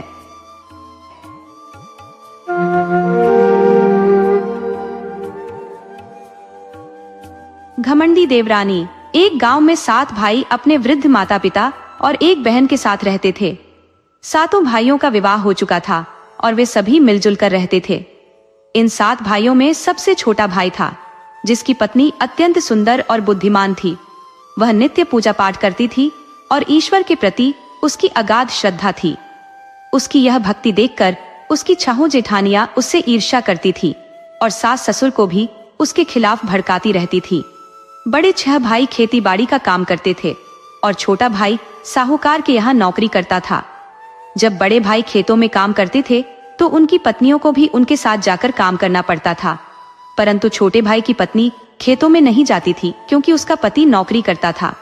अतः वह घर में ही खाना पकाने का काम करती थी। इस बात से भी बड़ी जेठानियां उससे जलती थी। उन्हें लगता था कि यह तो आराम से जीवन व्यतीत कर रही है, जबकि हमारे भाग्य में कष्ट है कि हमें खेतों में भी काम करना पड़ता है। इसलिए वे उसे विभिन्न तरीकों से सताती रहती थी और उसे सताने के लिए नए नए षड्यंत्र रचती रहती थी। एक दिन की बात है, जब हमेशा की तरह सूर्यास्त होते ही छोटा भाई काम से लौट आया और बाकी 6 भाई भी खेतों से आ गए। नहा धोकर सभी भाई एक साथ भोजन करने बैठे। उनके माता पिता और बहन भी भोजन में शामिल हुई। बाद में उनकी पत्नियां भी भोजन करने बैठ गई। बड़ी जेठानियां, जो बड़े भाइयों की पत्नियां थी, जल्दी जल्दी खाना खाकर हाथ मुंह धो लेती और रसोई से फटाफट बाहर निकल जाती ताकि उन्हें रसोई का कोई काम न करना पड़े। बेचारी छोटी देवरानी सारे घर, सारी रसोई की साफ सफाई, बर्तन मांजना और फिर सारी रसोई को समेटकर सारा काम निपटाकर चुपचाप अपने कमरे में सोने चली जाती। वहां उसका पति उसकी राह देख रहा होता था। दोनों कुछ देर बातें करते और फिर सो जाते थे, क्योंकि उसका पति अपनी पत्नी से बहुत प्रेम करता था। वह उसके भोलेपन से परेशान रहता था कि उसकी भाभियां उसके भोलेपन का फायदा उठाती हैं। इधर नीचे क्या होता है, जब छोटी देवरानी सारा काम निपटाकर अपने कमरे में सोने चली जाती है तो चाहों जेठानियां रसोई घर में इकट्ठा होती हैं और उसे सताने के लिए योजना बनाती है। वे घर के पिछवाड़े से एक सांप पकड़कर लाती है और उसे पानी के घड़े में डालकर ऊपर से ढक्कन लगाकर चुपके से अपने कमरों में जाकर सो जाती है। पूरे दिन वह चालाकी से थकान का नाटक करती रहती थी, यह दिखाते हुए कि वह खेत में काम करके बहुत थक गई है, और सो जाती थी। अगले दिन सुबह वह जानबूझकर देर से उठती थी। जैसे ही सूर्योदय हुआ, छोटी देवरानी, जो छोटी बहू भी थी, जाग गई और अपने दैनिक कार्यों में लग गई। अपने रोजमर्रा के कामों को निपटाकर वह खाना बनाने के लिए रसोई में गई। जब उसने पानी के घड़े का ढक्कन उठाकर पानी निकालने के लिए हाथ अंदर डाला तो उसे सांप ने दंस लिया। वह तुरंत अपने ससुर, जो घर में सो रहे थे, को पुकारती है और कहती है, घर में सोए हुए ससुर जी, मुझे सांप ने दंस लिया है, मुझे बहुत दर्द हो रहा है। उसके ससुर जवाब देते हैं, घर में चौबंदी है, दहलीज बनी हुई है, पास आकर लक्ष्मी कौन आई है। इसके बाद वह अपनी सास को मदद के लिए बुलाती है, घर में सोए हुए सासू जी, मुझे सांप ने दंस लिया है, मुझे बहुत दर्द हो रहा है। सास जवाब देती है, घर में चौबंदी है, चारों तरफ 4 दीवारी बनी हुई है, दहलीज बनाई हुई है, पास आकर लक्ष्मी कौन आई है। वह निराश होकर एक एक करके अपने सभी देवरों, जेठों, जेठानियों और ननद को भी मदद के लिए पुकारती है, लेकिन सभी वही जवाब देते हैं। अंत में वह अपने पति को पुकारती है। पलंग पर सोए हुए पति जी, मुझे सांप ने डंस लिया है, मुझे बहुत दर्द हो रहा है। पत्नी की पुकार सुनकर पति हड़बड़ाकर उठते हैं और दौड़कर रसोई में घुसते हैं। वहां उन्हें अपनी पत्नी मृत पड़ी हुई दिखाई देती है और उसका पूरा शरीर नीला पड़ गया है। अपनी पत्नी को मृत देखकर पति को गहरा दुख होता है और वह बहुत रोते हैं। वे भगवान से प्रार्थना करते हैं, हे भगवान, यह तो बहुत भोली भाली और आपकी परम भक्त थी, माता रानी के साथ इतना बुरा क्यों हुआ। वह अपनी पत्नी का शव कंधे पर उठाकर बाहर लाते हैं और उसे घर की दहलीज पर रख देते हैं। उधर उसकी सबसे छोटी बहन के मायके में भी एक अनहोनी घटना घट जाती है। उनकी माँ के आंगन में जो तुलसी का बिरवा था वह अचानक सूखकर मर जाता है। इसे देखकर छोटी बहू का भाई चिंतित हो जाता है, क्योंकि उसकी बहन ने अपनी डोली में बैठते समय उससे कहा था, भाई, अगर मेरे ऊपर कोई संकट आ गया तो यह तुलसी भी मर जाएगी। भाई एक क्षण भी बर्बाद नहीं करता और उसी वेशभूषा में दौड़कर अपनी बहन के ससुराल पहुंच जाता है। वहां सबसे पहले वह अपनी बहन के ससुर से पूछता है, ससुर जी और सास जी, मेरी बहन कहाँ है। ससुर जवाब देते हैं, बेटा, हमने तुम्हारी बहन को कहीं नहीं देखा। ससुर का जवाब सुनकर भाई अपनी सास से पूछता है और उन्हें भी वही जवाब मिलता है। बाद में वह अपनी बहन की जेठानी, ननद और देवरों से भी पूछता है, लेकिन सभी से उसे एक ही जवाब मिलता है। अंत में वह अपने बहनोई के पास जाता है और पूछता है, जीजा जी, मेरी बहन कहाँ है। यह सुनते ही बहनोई जोर जोर से रोने लगता है और साले को सारी बात बताता है। साला अपनी बहन की मृत्यु की खबर सुनकर फूट फूट कर रोने लगता है। कुछ देर तक वह रोता रहता है। इसके बाद वह अपनी बहन को जीवित करने के लिए भगवान से प्रार्थना करने का निर्णय लेता है। यह सोचकर कि भगवान उसकी प्रार्थना सुन लेंगे, वह उठकर मंदिर की ओर चल पड़ता है। इधर सातवां भाई सोचता है कि पत्नी का शव ज्यादा देर तक घर पर रखना उचित नहीं है, उसे अंतिम संस्कार दे देना चाहिए। वह अपनी माँ के पास जाता है और कहता है, माँ, मेरी बहू की गोद भरना है, उसका काजल कुमकुम लगाना है। माँ कहती है, तुम्हारी मृत पत्नी को तुम ही काजल कुमकुम क्यों नहीं लगाते, तुम ही उसके दाह संस्कार के लिए आगे क्यों नहीं आते। मृत पत्नी की गोद भरने के लिए माँ तैयार नहीं होती है। यह देखकर वह अपनी बड़ी भाभी से कहता है कि वह उस रस्म को पूरी करे, लेकिन वह भी सास की तरह ही जवाब दे देती है। इसके बाद वह दूसरी, तीसरी, चौथी, इस तरह अपनी सभी 6 भावजियों से विनती करता है, लेकिन कोई भी तैयार नहीं होती है। अब घर में गोद भरने की रस्म पूरी करने के लिए कोई और तैयार नहीं था, इसलिए वह सोचता है कि वह स्वयं ही उस रस्म को पूरा करेगा। वह बाजार जाता है और एक साड़ी की दुकान पर जाकर दुकानदार से कहता है, दुकानदार भाई, मुझे एक जरी की साड़ी और चोली दीजिए। दुकानदार पूछता है, इतनी रात गए आपको साड़ी चोली की क्या आवश्यकता है। वह कहता है, आज मेरी प्रेमिका की आग में जलकर राख हो गई है। दुकानदार समझ जाता है कि कुछ अनहोनी हो गई है और उसे एक साड़ी चोली दे देता है। वह वहां से फूलों की दुकान पर जाता है और फूल वाली से कहता है, फूल वाली माँ, मुझे कुछ फूल दीजिए। फूल वाली पूछती है, इतनी रात गए आपको फूलों की क्या आवश्यकता है। वह कहता है, आज मेरी प्रेमिका की बग्घी यहाँ राख हो गई है। फूल वाली समझ जाती है कि कुछ अनहोनी जरूर हुई है और उसे फूलों की माला दे देती है। वह पड़ोसिन के पास जाता है और उससे कहता है, पड़ोसन भाभी, मुझे काजल कुमकुम दीजिए। पड़ोसिन पूछती है, इतनी रात गए आपको साज सज्जा की क्या आवश्यकता है। वह कहता है, आज मेरी प्रेमिका की प्रेम अग्नि में बलिदान हो गई है। पड़ोसिन तुरंत उसे काजल कुमकुम दे देती है। सारी सामग्री लेकर वह घर पहुंचता है। वह अपनी पत्नी के शव को नई साड़ी चोली पहनाता है, उसके बालों में फूलों की माला सजाता है और काजल कुमकुम लगाता है। फिर वह अपने पिता से कहता है, पिताजी, मेरी पत्नी की चिता की रचना करिए। पिता कहते हैं, तुम्हारी मृत पत्नी है, तुम खुद उसकी अर्थी सजाओ। पिता के ना कहने पर वह अपने बड़े भाई से कहता है, लेकिन वे भी मना कर देते हैं। वह एक एक करके सभी भाइयों से कहता है, लेकिन सभी भाई मना कर देते हैं। अंत में निराश होकर वह पड़ोसियों के घर जाता है और उनसे कहता है, पड़ोसी भाइयों, मेरी पत्नी की अर्थी सजाने में मेरी मदद करिए। पड़ोसी उसकी पत्नी की अर्थी सजाने के लिए तैयार हो जाते हैं। वह चिता सजाकर अपने पिता से पूछता है, पिताजी, मैं उसे कहाँ अग्नि दूं? उसे किस रास्ते से बाहर निकालूं? पिता कहते हैं, उसे पिछले दरवाजे से ले जाना, मृत स्त्री को सीमा के बाहर निकाल देना। पिताजी की बात सुनकर उसे बहुत दुख होता है। वह अपनी माँ से पूछता है, लेकिन माँ भी ऐसा ही जवाब देती है। फिर वह एक एक करके अपने भाइयों से पूछता है, लेकिन भाई भी उसे ऐसा ही जवाब देते हैं। आखिर में वह अपनी बहन से पूछता है, बहना, मैं उसे कहाँ अग्नि दूं? उसे किस रास्ते से बाहर निकालूं? बहन कहती है, उसे मुख्य द्वार से ले जाना, तुलसी वृंदावन के पास अग्नि देना। बहन की बात सुनकर वह पत्नी का शव उठाता है और मुख्य द्वार से बाहर निकालकर पड़ोसियों की सहायता से तुलसी के पास उसकी चिता जलाता है। तभी उसका साला वहां आ जाता है। वह भगवान को प्रसन्न करके अपनी बहन को जीवित करने का वरदान प्राप्त कर चुका था। भगवान ने उसे एक अद्भुत छड़ी दी थी। वह छड़ी अपनी बहन के मस्तिष्क पर घुमाता है और तुरंत ही उसकी सबसे छोटी बहू जीवित होकर बैठ जाती है। उसके शरीर पर एक भी घाव का निशान नहीं रहता और वह पहले जैसी ही स्वस्थ दिखाई देती है। बहन को जीवित देखकर भाई और उसका पति दोनों बहुत खुश होते हैं। अब छोटी बहू का भाई अपने बहनोई से कहता है, तुम दोनों मेरे साथ मेरे घर चलो। वे तुरंत एक पालकी लाते हैं और उसमें बहन और बहनोई को बैठाकर बैंड बाजे के साथ उन्हें अपने घर ले जाते हैं। उसकी बहन बड़ी सुख शांति से अपना जीवन बिताने लगती है, क्योंकि वह माता रानी की परम भक्त थी। माता रानी ने उसकी और उसके भाई की लाज रखी थी। उसके ससुराल वाले, जिनमें पिता, ससुर, सास, देवरानी और जेठानी शामिल थे, ने उसे कभी कोई सम्मान नहीं दिया। जीते जी तो वे उसकी कदर नहीं करते थे और मरने के बाद भी उन्होंने उसे कोई सम्मान नहीं दिया। हालांकि देवरानी जेठानी तो घर के रिश्ते होते हैं और बुरे समय में तो सब एक हो जाते हैं, लेकिन उसकी जेठानी भी उसके साथ नहीं मिली थी।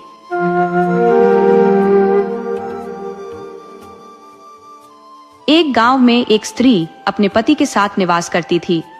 बाल्यावस्था से ही उसका शिव भक्ति में गहन अनुराग था। जहां कहीं भी भोलेनाथ की आराधना या अनुष्ठान होता, वह अनिवार्य रूप से उसमें सम्मिलित होती।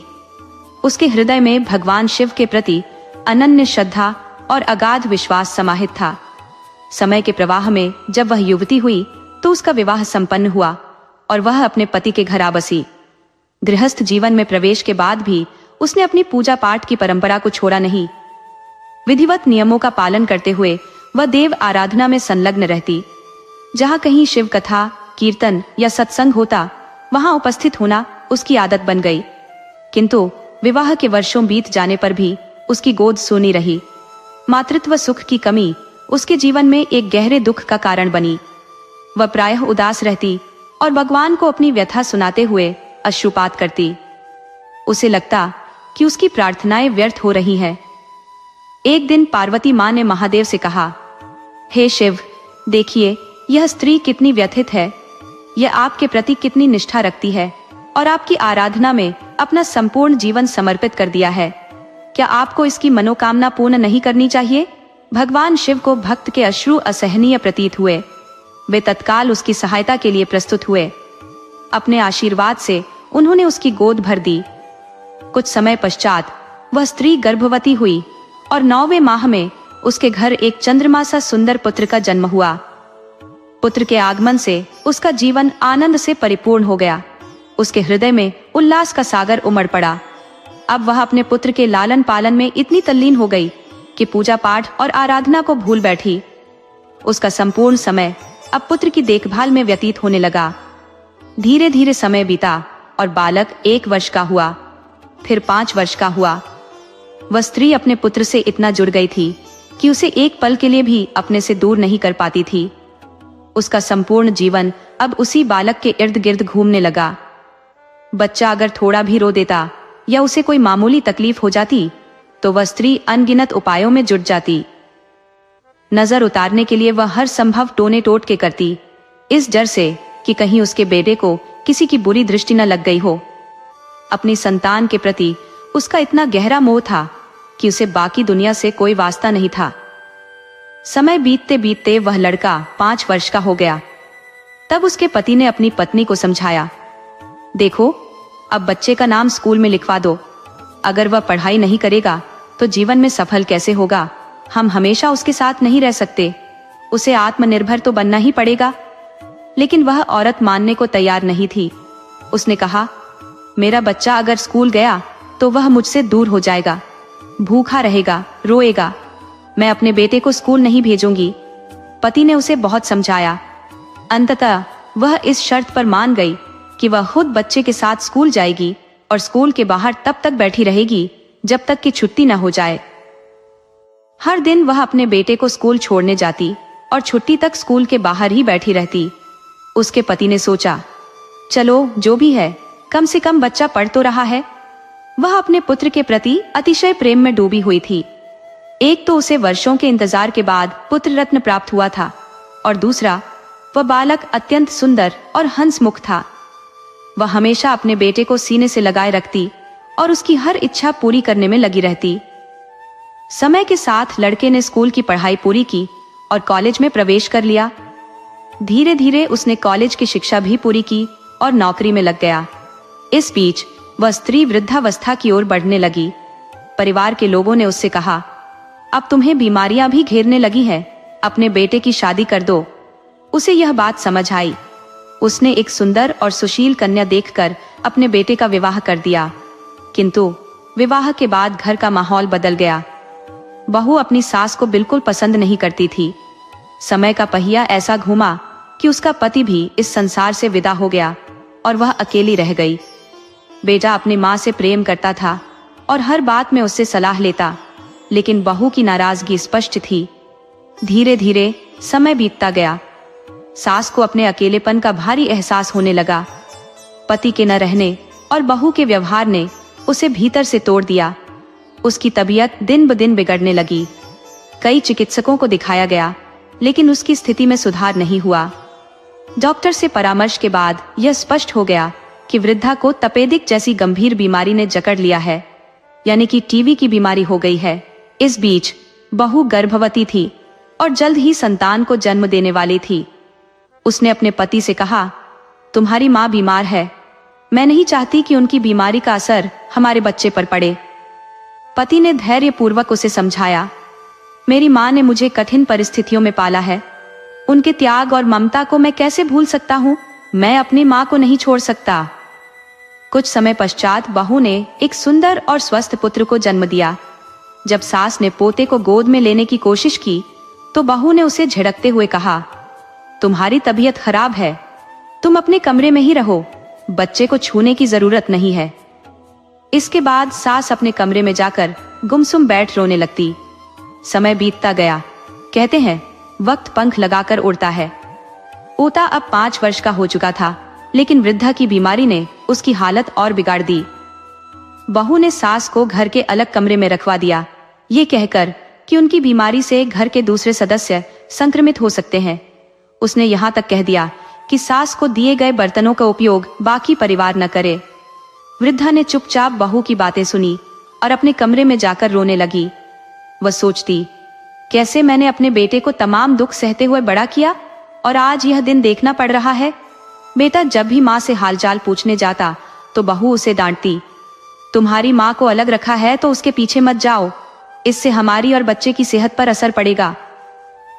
हालांकि बेटा अपनी माँ का पक्ष लेता, लेकिन बहू उसकी बातों को अनसुना कर देती।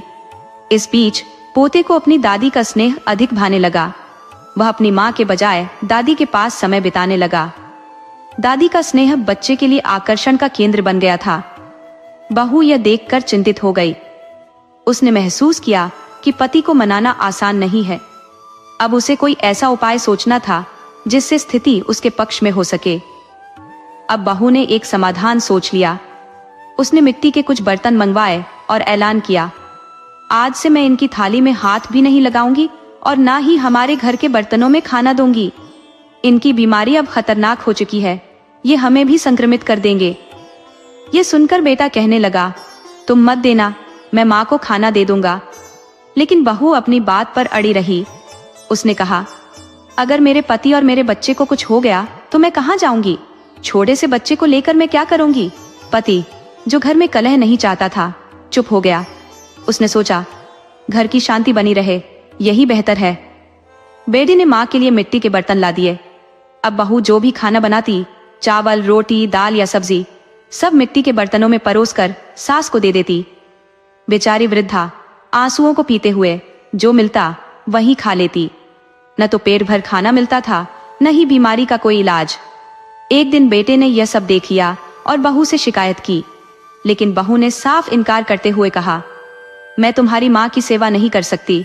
खाना बना देती हूँ, मिट्टी के बर्तनों में रख देती हूँ, तुम खुद जाकर दे आओ।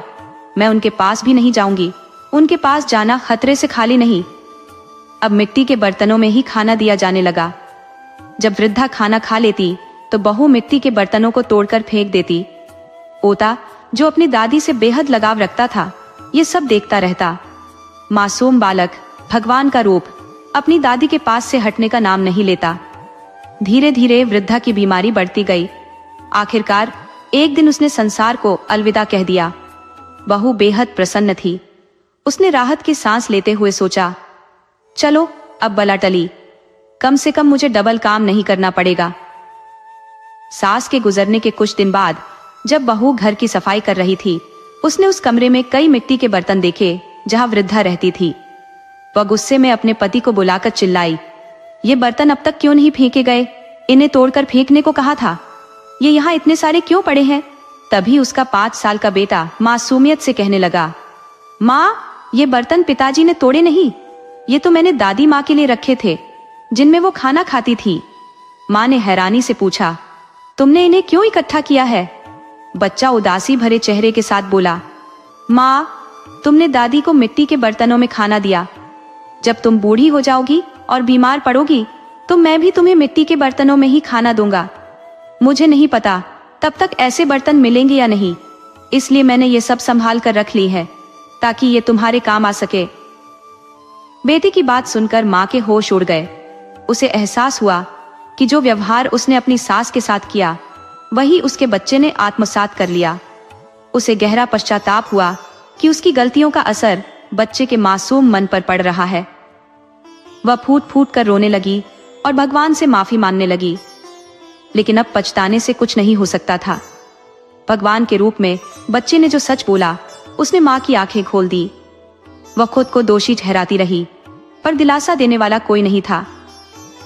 शाम को जब उसका पति ऑफिस से लौटा तो उसने सारी बात बताई। पति ने सुनकर कहा, मुझसे कहने का क्या फायदा? कम से कम मुझे संतोष है कि जो मैं डर के मारे नहीं कह पाया वो हमारे बेटे ने कह दिया। मुझे इस बात की खुशी है कि हमारे बच्चे ने वही सच उजागर किया जो मैं बर्दाश्त करता रहा। पति ने आगे कहा, मेरी माँ किस तरह तड़प तड़प कर चल बसी ये तो मैंने देखा, और अब हमारा बच्चा तुम्हारे लिए वही बोले तो इसमें गलत क्या है? मुझे गर्व है कि उसने तुम्हें सही राह दिखा दी। इस तरह एक मासूम बच्चे ने अपनी माँ को सही रास्ते पर लाकर खड़ा कर दिया।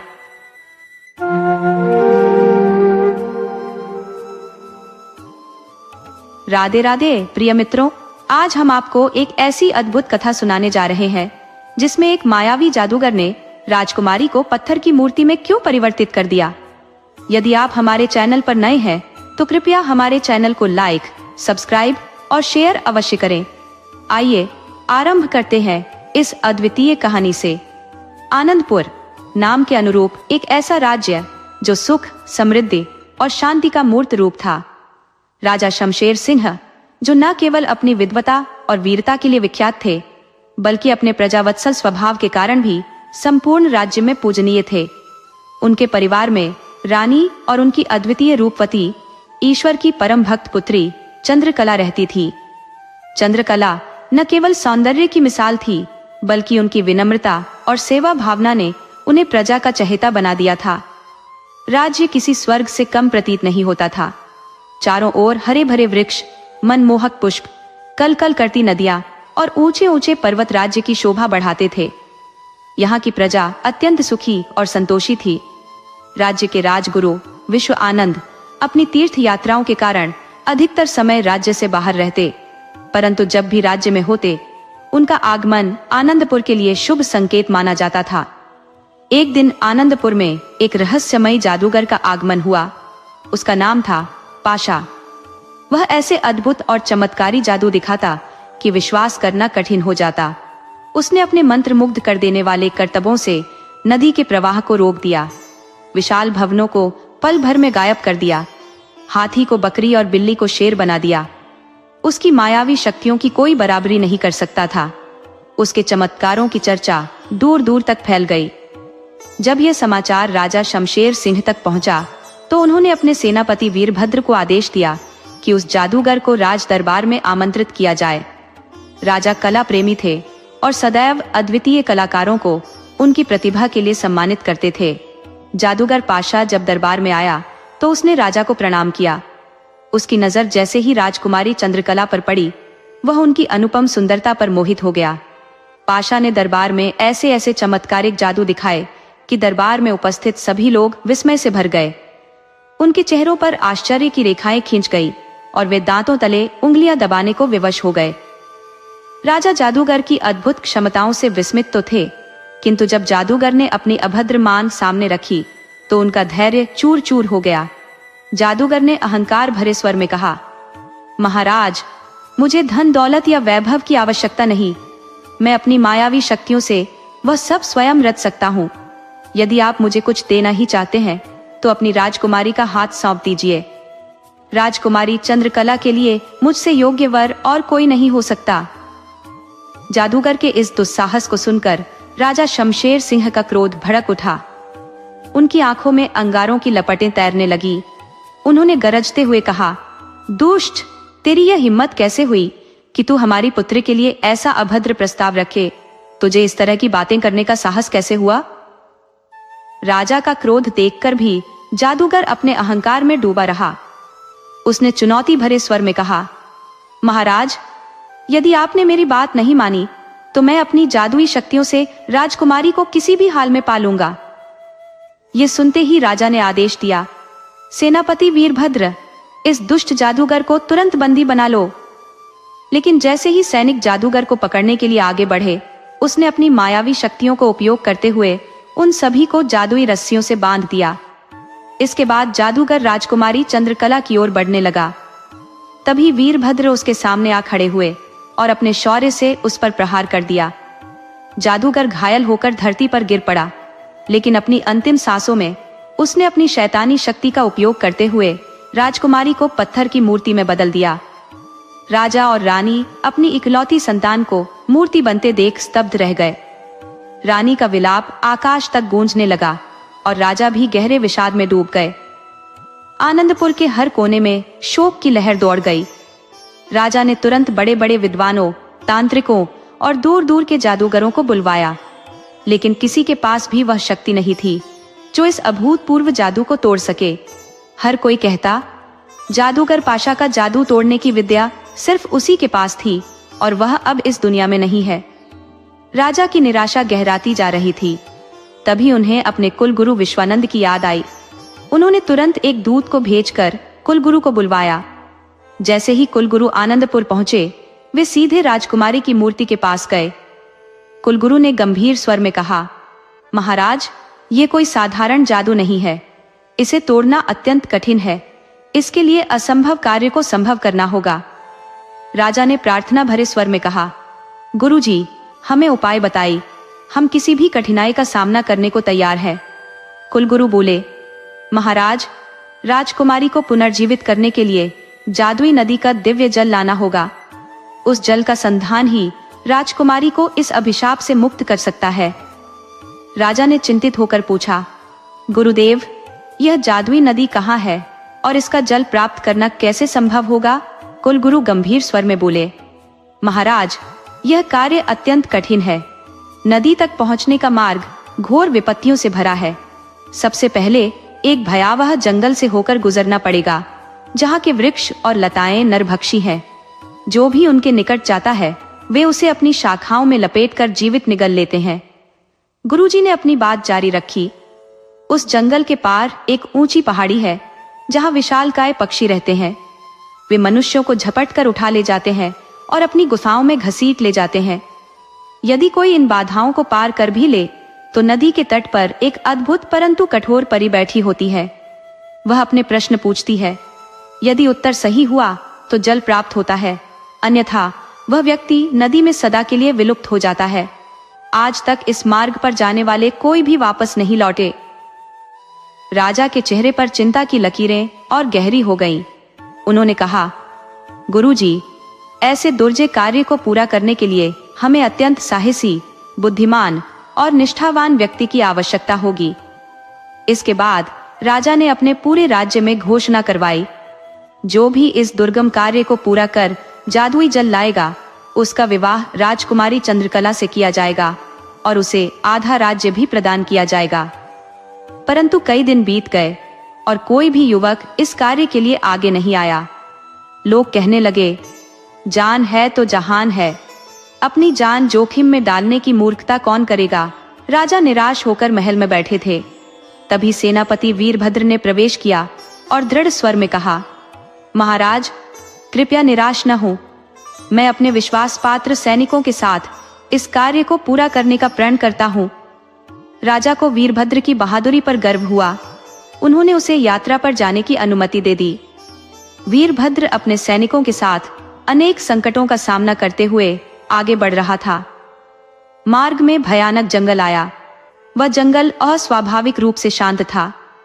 सैनिकों को वहां कोई जानवर तक दिखाई नहीं दिया, जिससे वे थोड़े निश्चिंत हो गए। लेकिन वीरभद्र ने सबको सतर्क रहने का आदेश दिया। जैसे ही उन्होंने जंगल में प्रवेश किया, पेड़ों और लताओं ने जीवित होकर सैनिकों पर आक्रमण कर दिया। उनकी शाखाओं ने सैनिकों को कसकर जकड़ लिया। वीरभद्र ने अपने सैनिकों को साहस दिलाया। तेज तलवारों और दृढ़ मनोबल से उन्होंने उन नरभक्षी पेड़ों को काट डाला। जंगल पार कर वे पहाड़ी तक पहुंचे। वहां भयानक पक्षियों की डरावनी आवाजें गूंज रही थी। सैनिक घबरा उठे, लेकिन वीरभद्र ने उनका मनोबल ऊंचा रखा। उन्होंने कहा, हमारा उद्देश्य महान है। याद रखो, वीरता और बुद्धिमानी से हर बाधा को पार किया जा सकता है। जैसे ही वे सभी उस दुर्गम पहाड़ी पर चढ़ने लगे, विशाल पक्षियों ने अचानक आक्रमण कर दिया। सेनापति वीरभद्र और उनके साहसी सैनिकों ने तत्परता से अपनी धनुष बाण संभाले और उन पक्षियों पर प्रहार कर दिया। बाणों की मूसलाधार वर्षा ने उन पक्षियों को निसहाय कर दिया। अनेक पक्षी धराशायी हो गए और शेष भयभीत होकर वहां से पलायन कर गए। यह विजय सैनिकों में नई ऊर्जा और उत्साह का संचार कर गई। आगे बढ़ते हुए वे अपनी यात्रा के अंतिम पड़ाव पर पहुंच गए। वहां एक अद्भुत नदी बह रही थी, जिसका नीला और मनमोहक जल सुखद सुगंध बिखेर रहा था। उस दृश्य ने सैनिकों के हृदय को उमंग से भर दिया। कुछ सैनिक अति उत्साह में आकर नदी में कूद पड़े, परंतु जैसे ही उन्होंने जल को स्पर्श किया, वे एक पल में लुप्त हो गए। अचानक जल से एक दिव्य परी प्रकट हुई। वह गंभीर स्वर में बोली, यदि किसी ने मेरे प्रश्नों का उत्तर दिए बिना इस नदी के जल को छूने का दुस्साहस किया, तो उसका यही परिणाम होगा। सेनापति ने विनम्रता से उत्तर दिया, हे देवी, कृपया अपने प्रश्न पूछिए, मैं उनका उत्तर देने का प्रयास करूंगा। परी ने गौड़ स्वर में अपना पहला प्रश्न पूछा, ऐसी कौन सी वस्तु है जो जल पीते ही मृत्यु को प्राप्त हो जाती है? सेनापति कुछ पल विचारमग्न रहे, फिर दृढ़ता से बोले, हे देवी, इसका उत्तर प्यास है, क्योंकि प्यास ही है जो जल पीने पर समाप्त हो जाती है। परी मुस्कुराते हुए बोली, तुम्हारा उत्तर बिल्कुल सही है, लेकिन मेरा दूसरा प्रश्न अधिक कठिन है। सुनो, एक नारी के दो बालक, दोनों एक ही रंग के, एक चलता है और दूसरा सोता है, फिर भी दोनों साथ रहते हैं, यह क्या है? सैनिक इस पहेली को सुनकर चकित रह गए। ऐसा कैसे संभव हो सकता है? लेकिन वीरभद्र की बुद्धिमत्ता ने उन्हें विचलित नहीं होने दिया। उन्होंने गहन चिंतन किया और उत्तर दिया, हे देवी, इसका उत्तर है आटे की चक्की। चक्की के दोनों पार्ट समान होते हैं, एक घूमता है और दूसरा स्थिर रहता है, फिर भी वे सदैव साथ रहते हैं। परी सेनापति के उत्तर से अत्यंत प्रसन्न हुई और बोली, वीरभद्र, तुम्हारी बुद्धिमत्ता और धैर्य ने मुझे प्रभावित किया है। अब तुम इस नदी का जल ले जा सकते हो। साथ ही मैं तुम्हारे उन सैनिकों को भी मुक्त करती हूँ जो जल में विलुप्त हो गए थे। इतना कहकर परी लुप्त हो गई। नदी के भीतर से वे सैनिक बाहर आने लगे जो पहले जल में कूदे थे। सभी ने मिलकर पर्याप्त जल एकत्र किया और नगर की ओर लौट चले। जब वे नगर पहुंचे तो उनकी वापसी की सूचना मिलते ही राजा ने उनके सम्मान में भव्य स्वागत किया। वीरभद्र ने वह जादुई जल कुलगुरु को सौंप दिया। जैसे ही कुलगुरु विश्वानंद ने वह पवित्र जल राजकुमारी चंद्रकला की मूर्ति पर छिड़का, राजकुमारी पुनः जीवन का आभास पाते हुए सजीव हो उठी।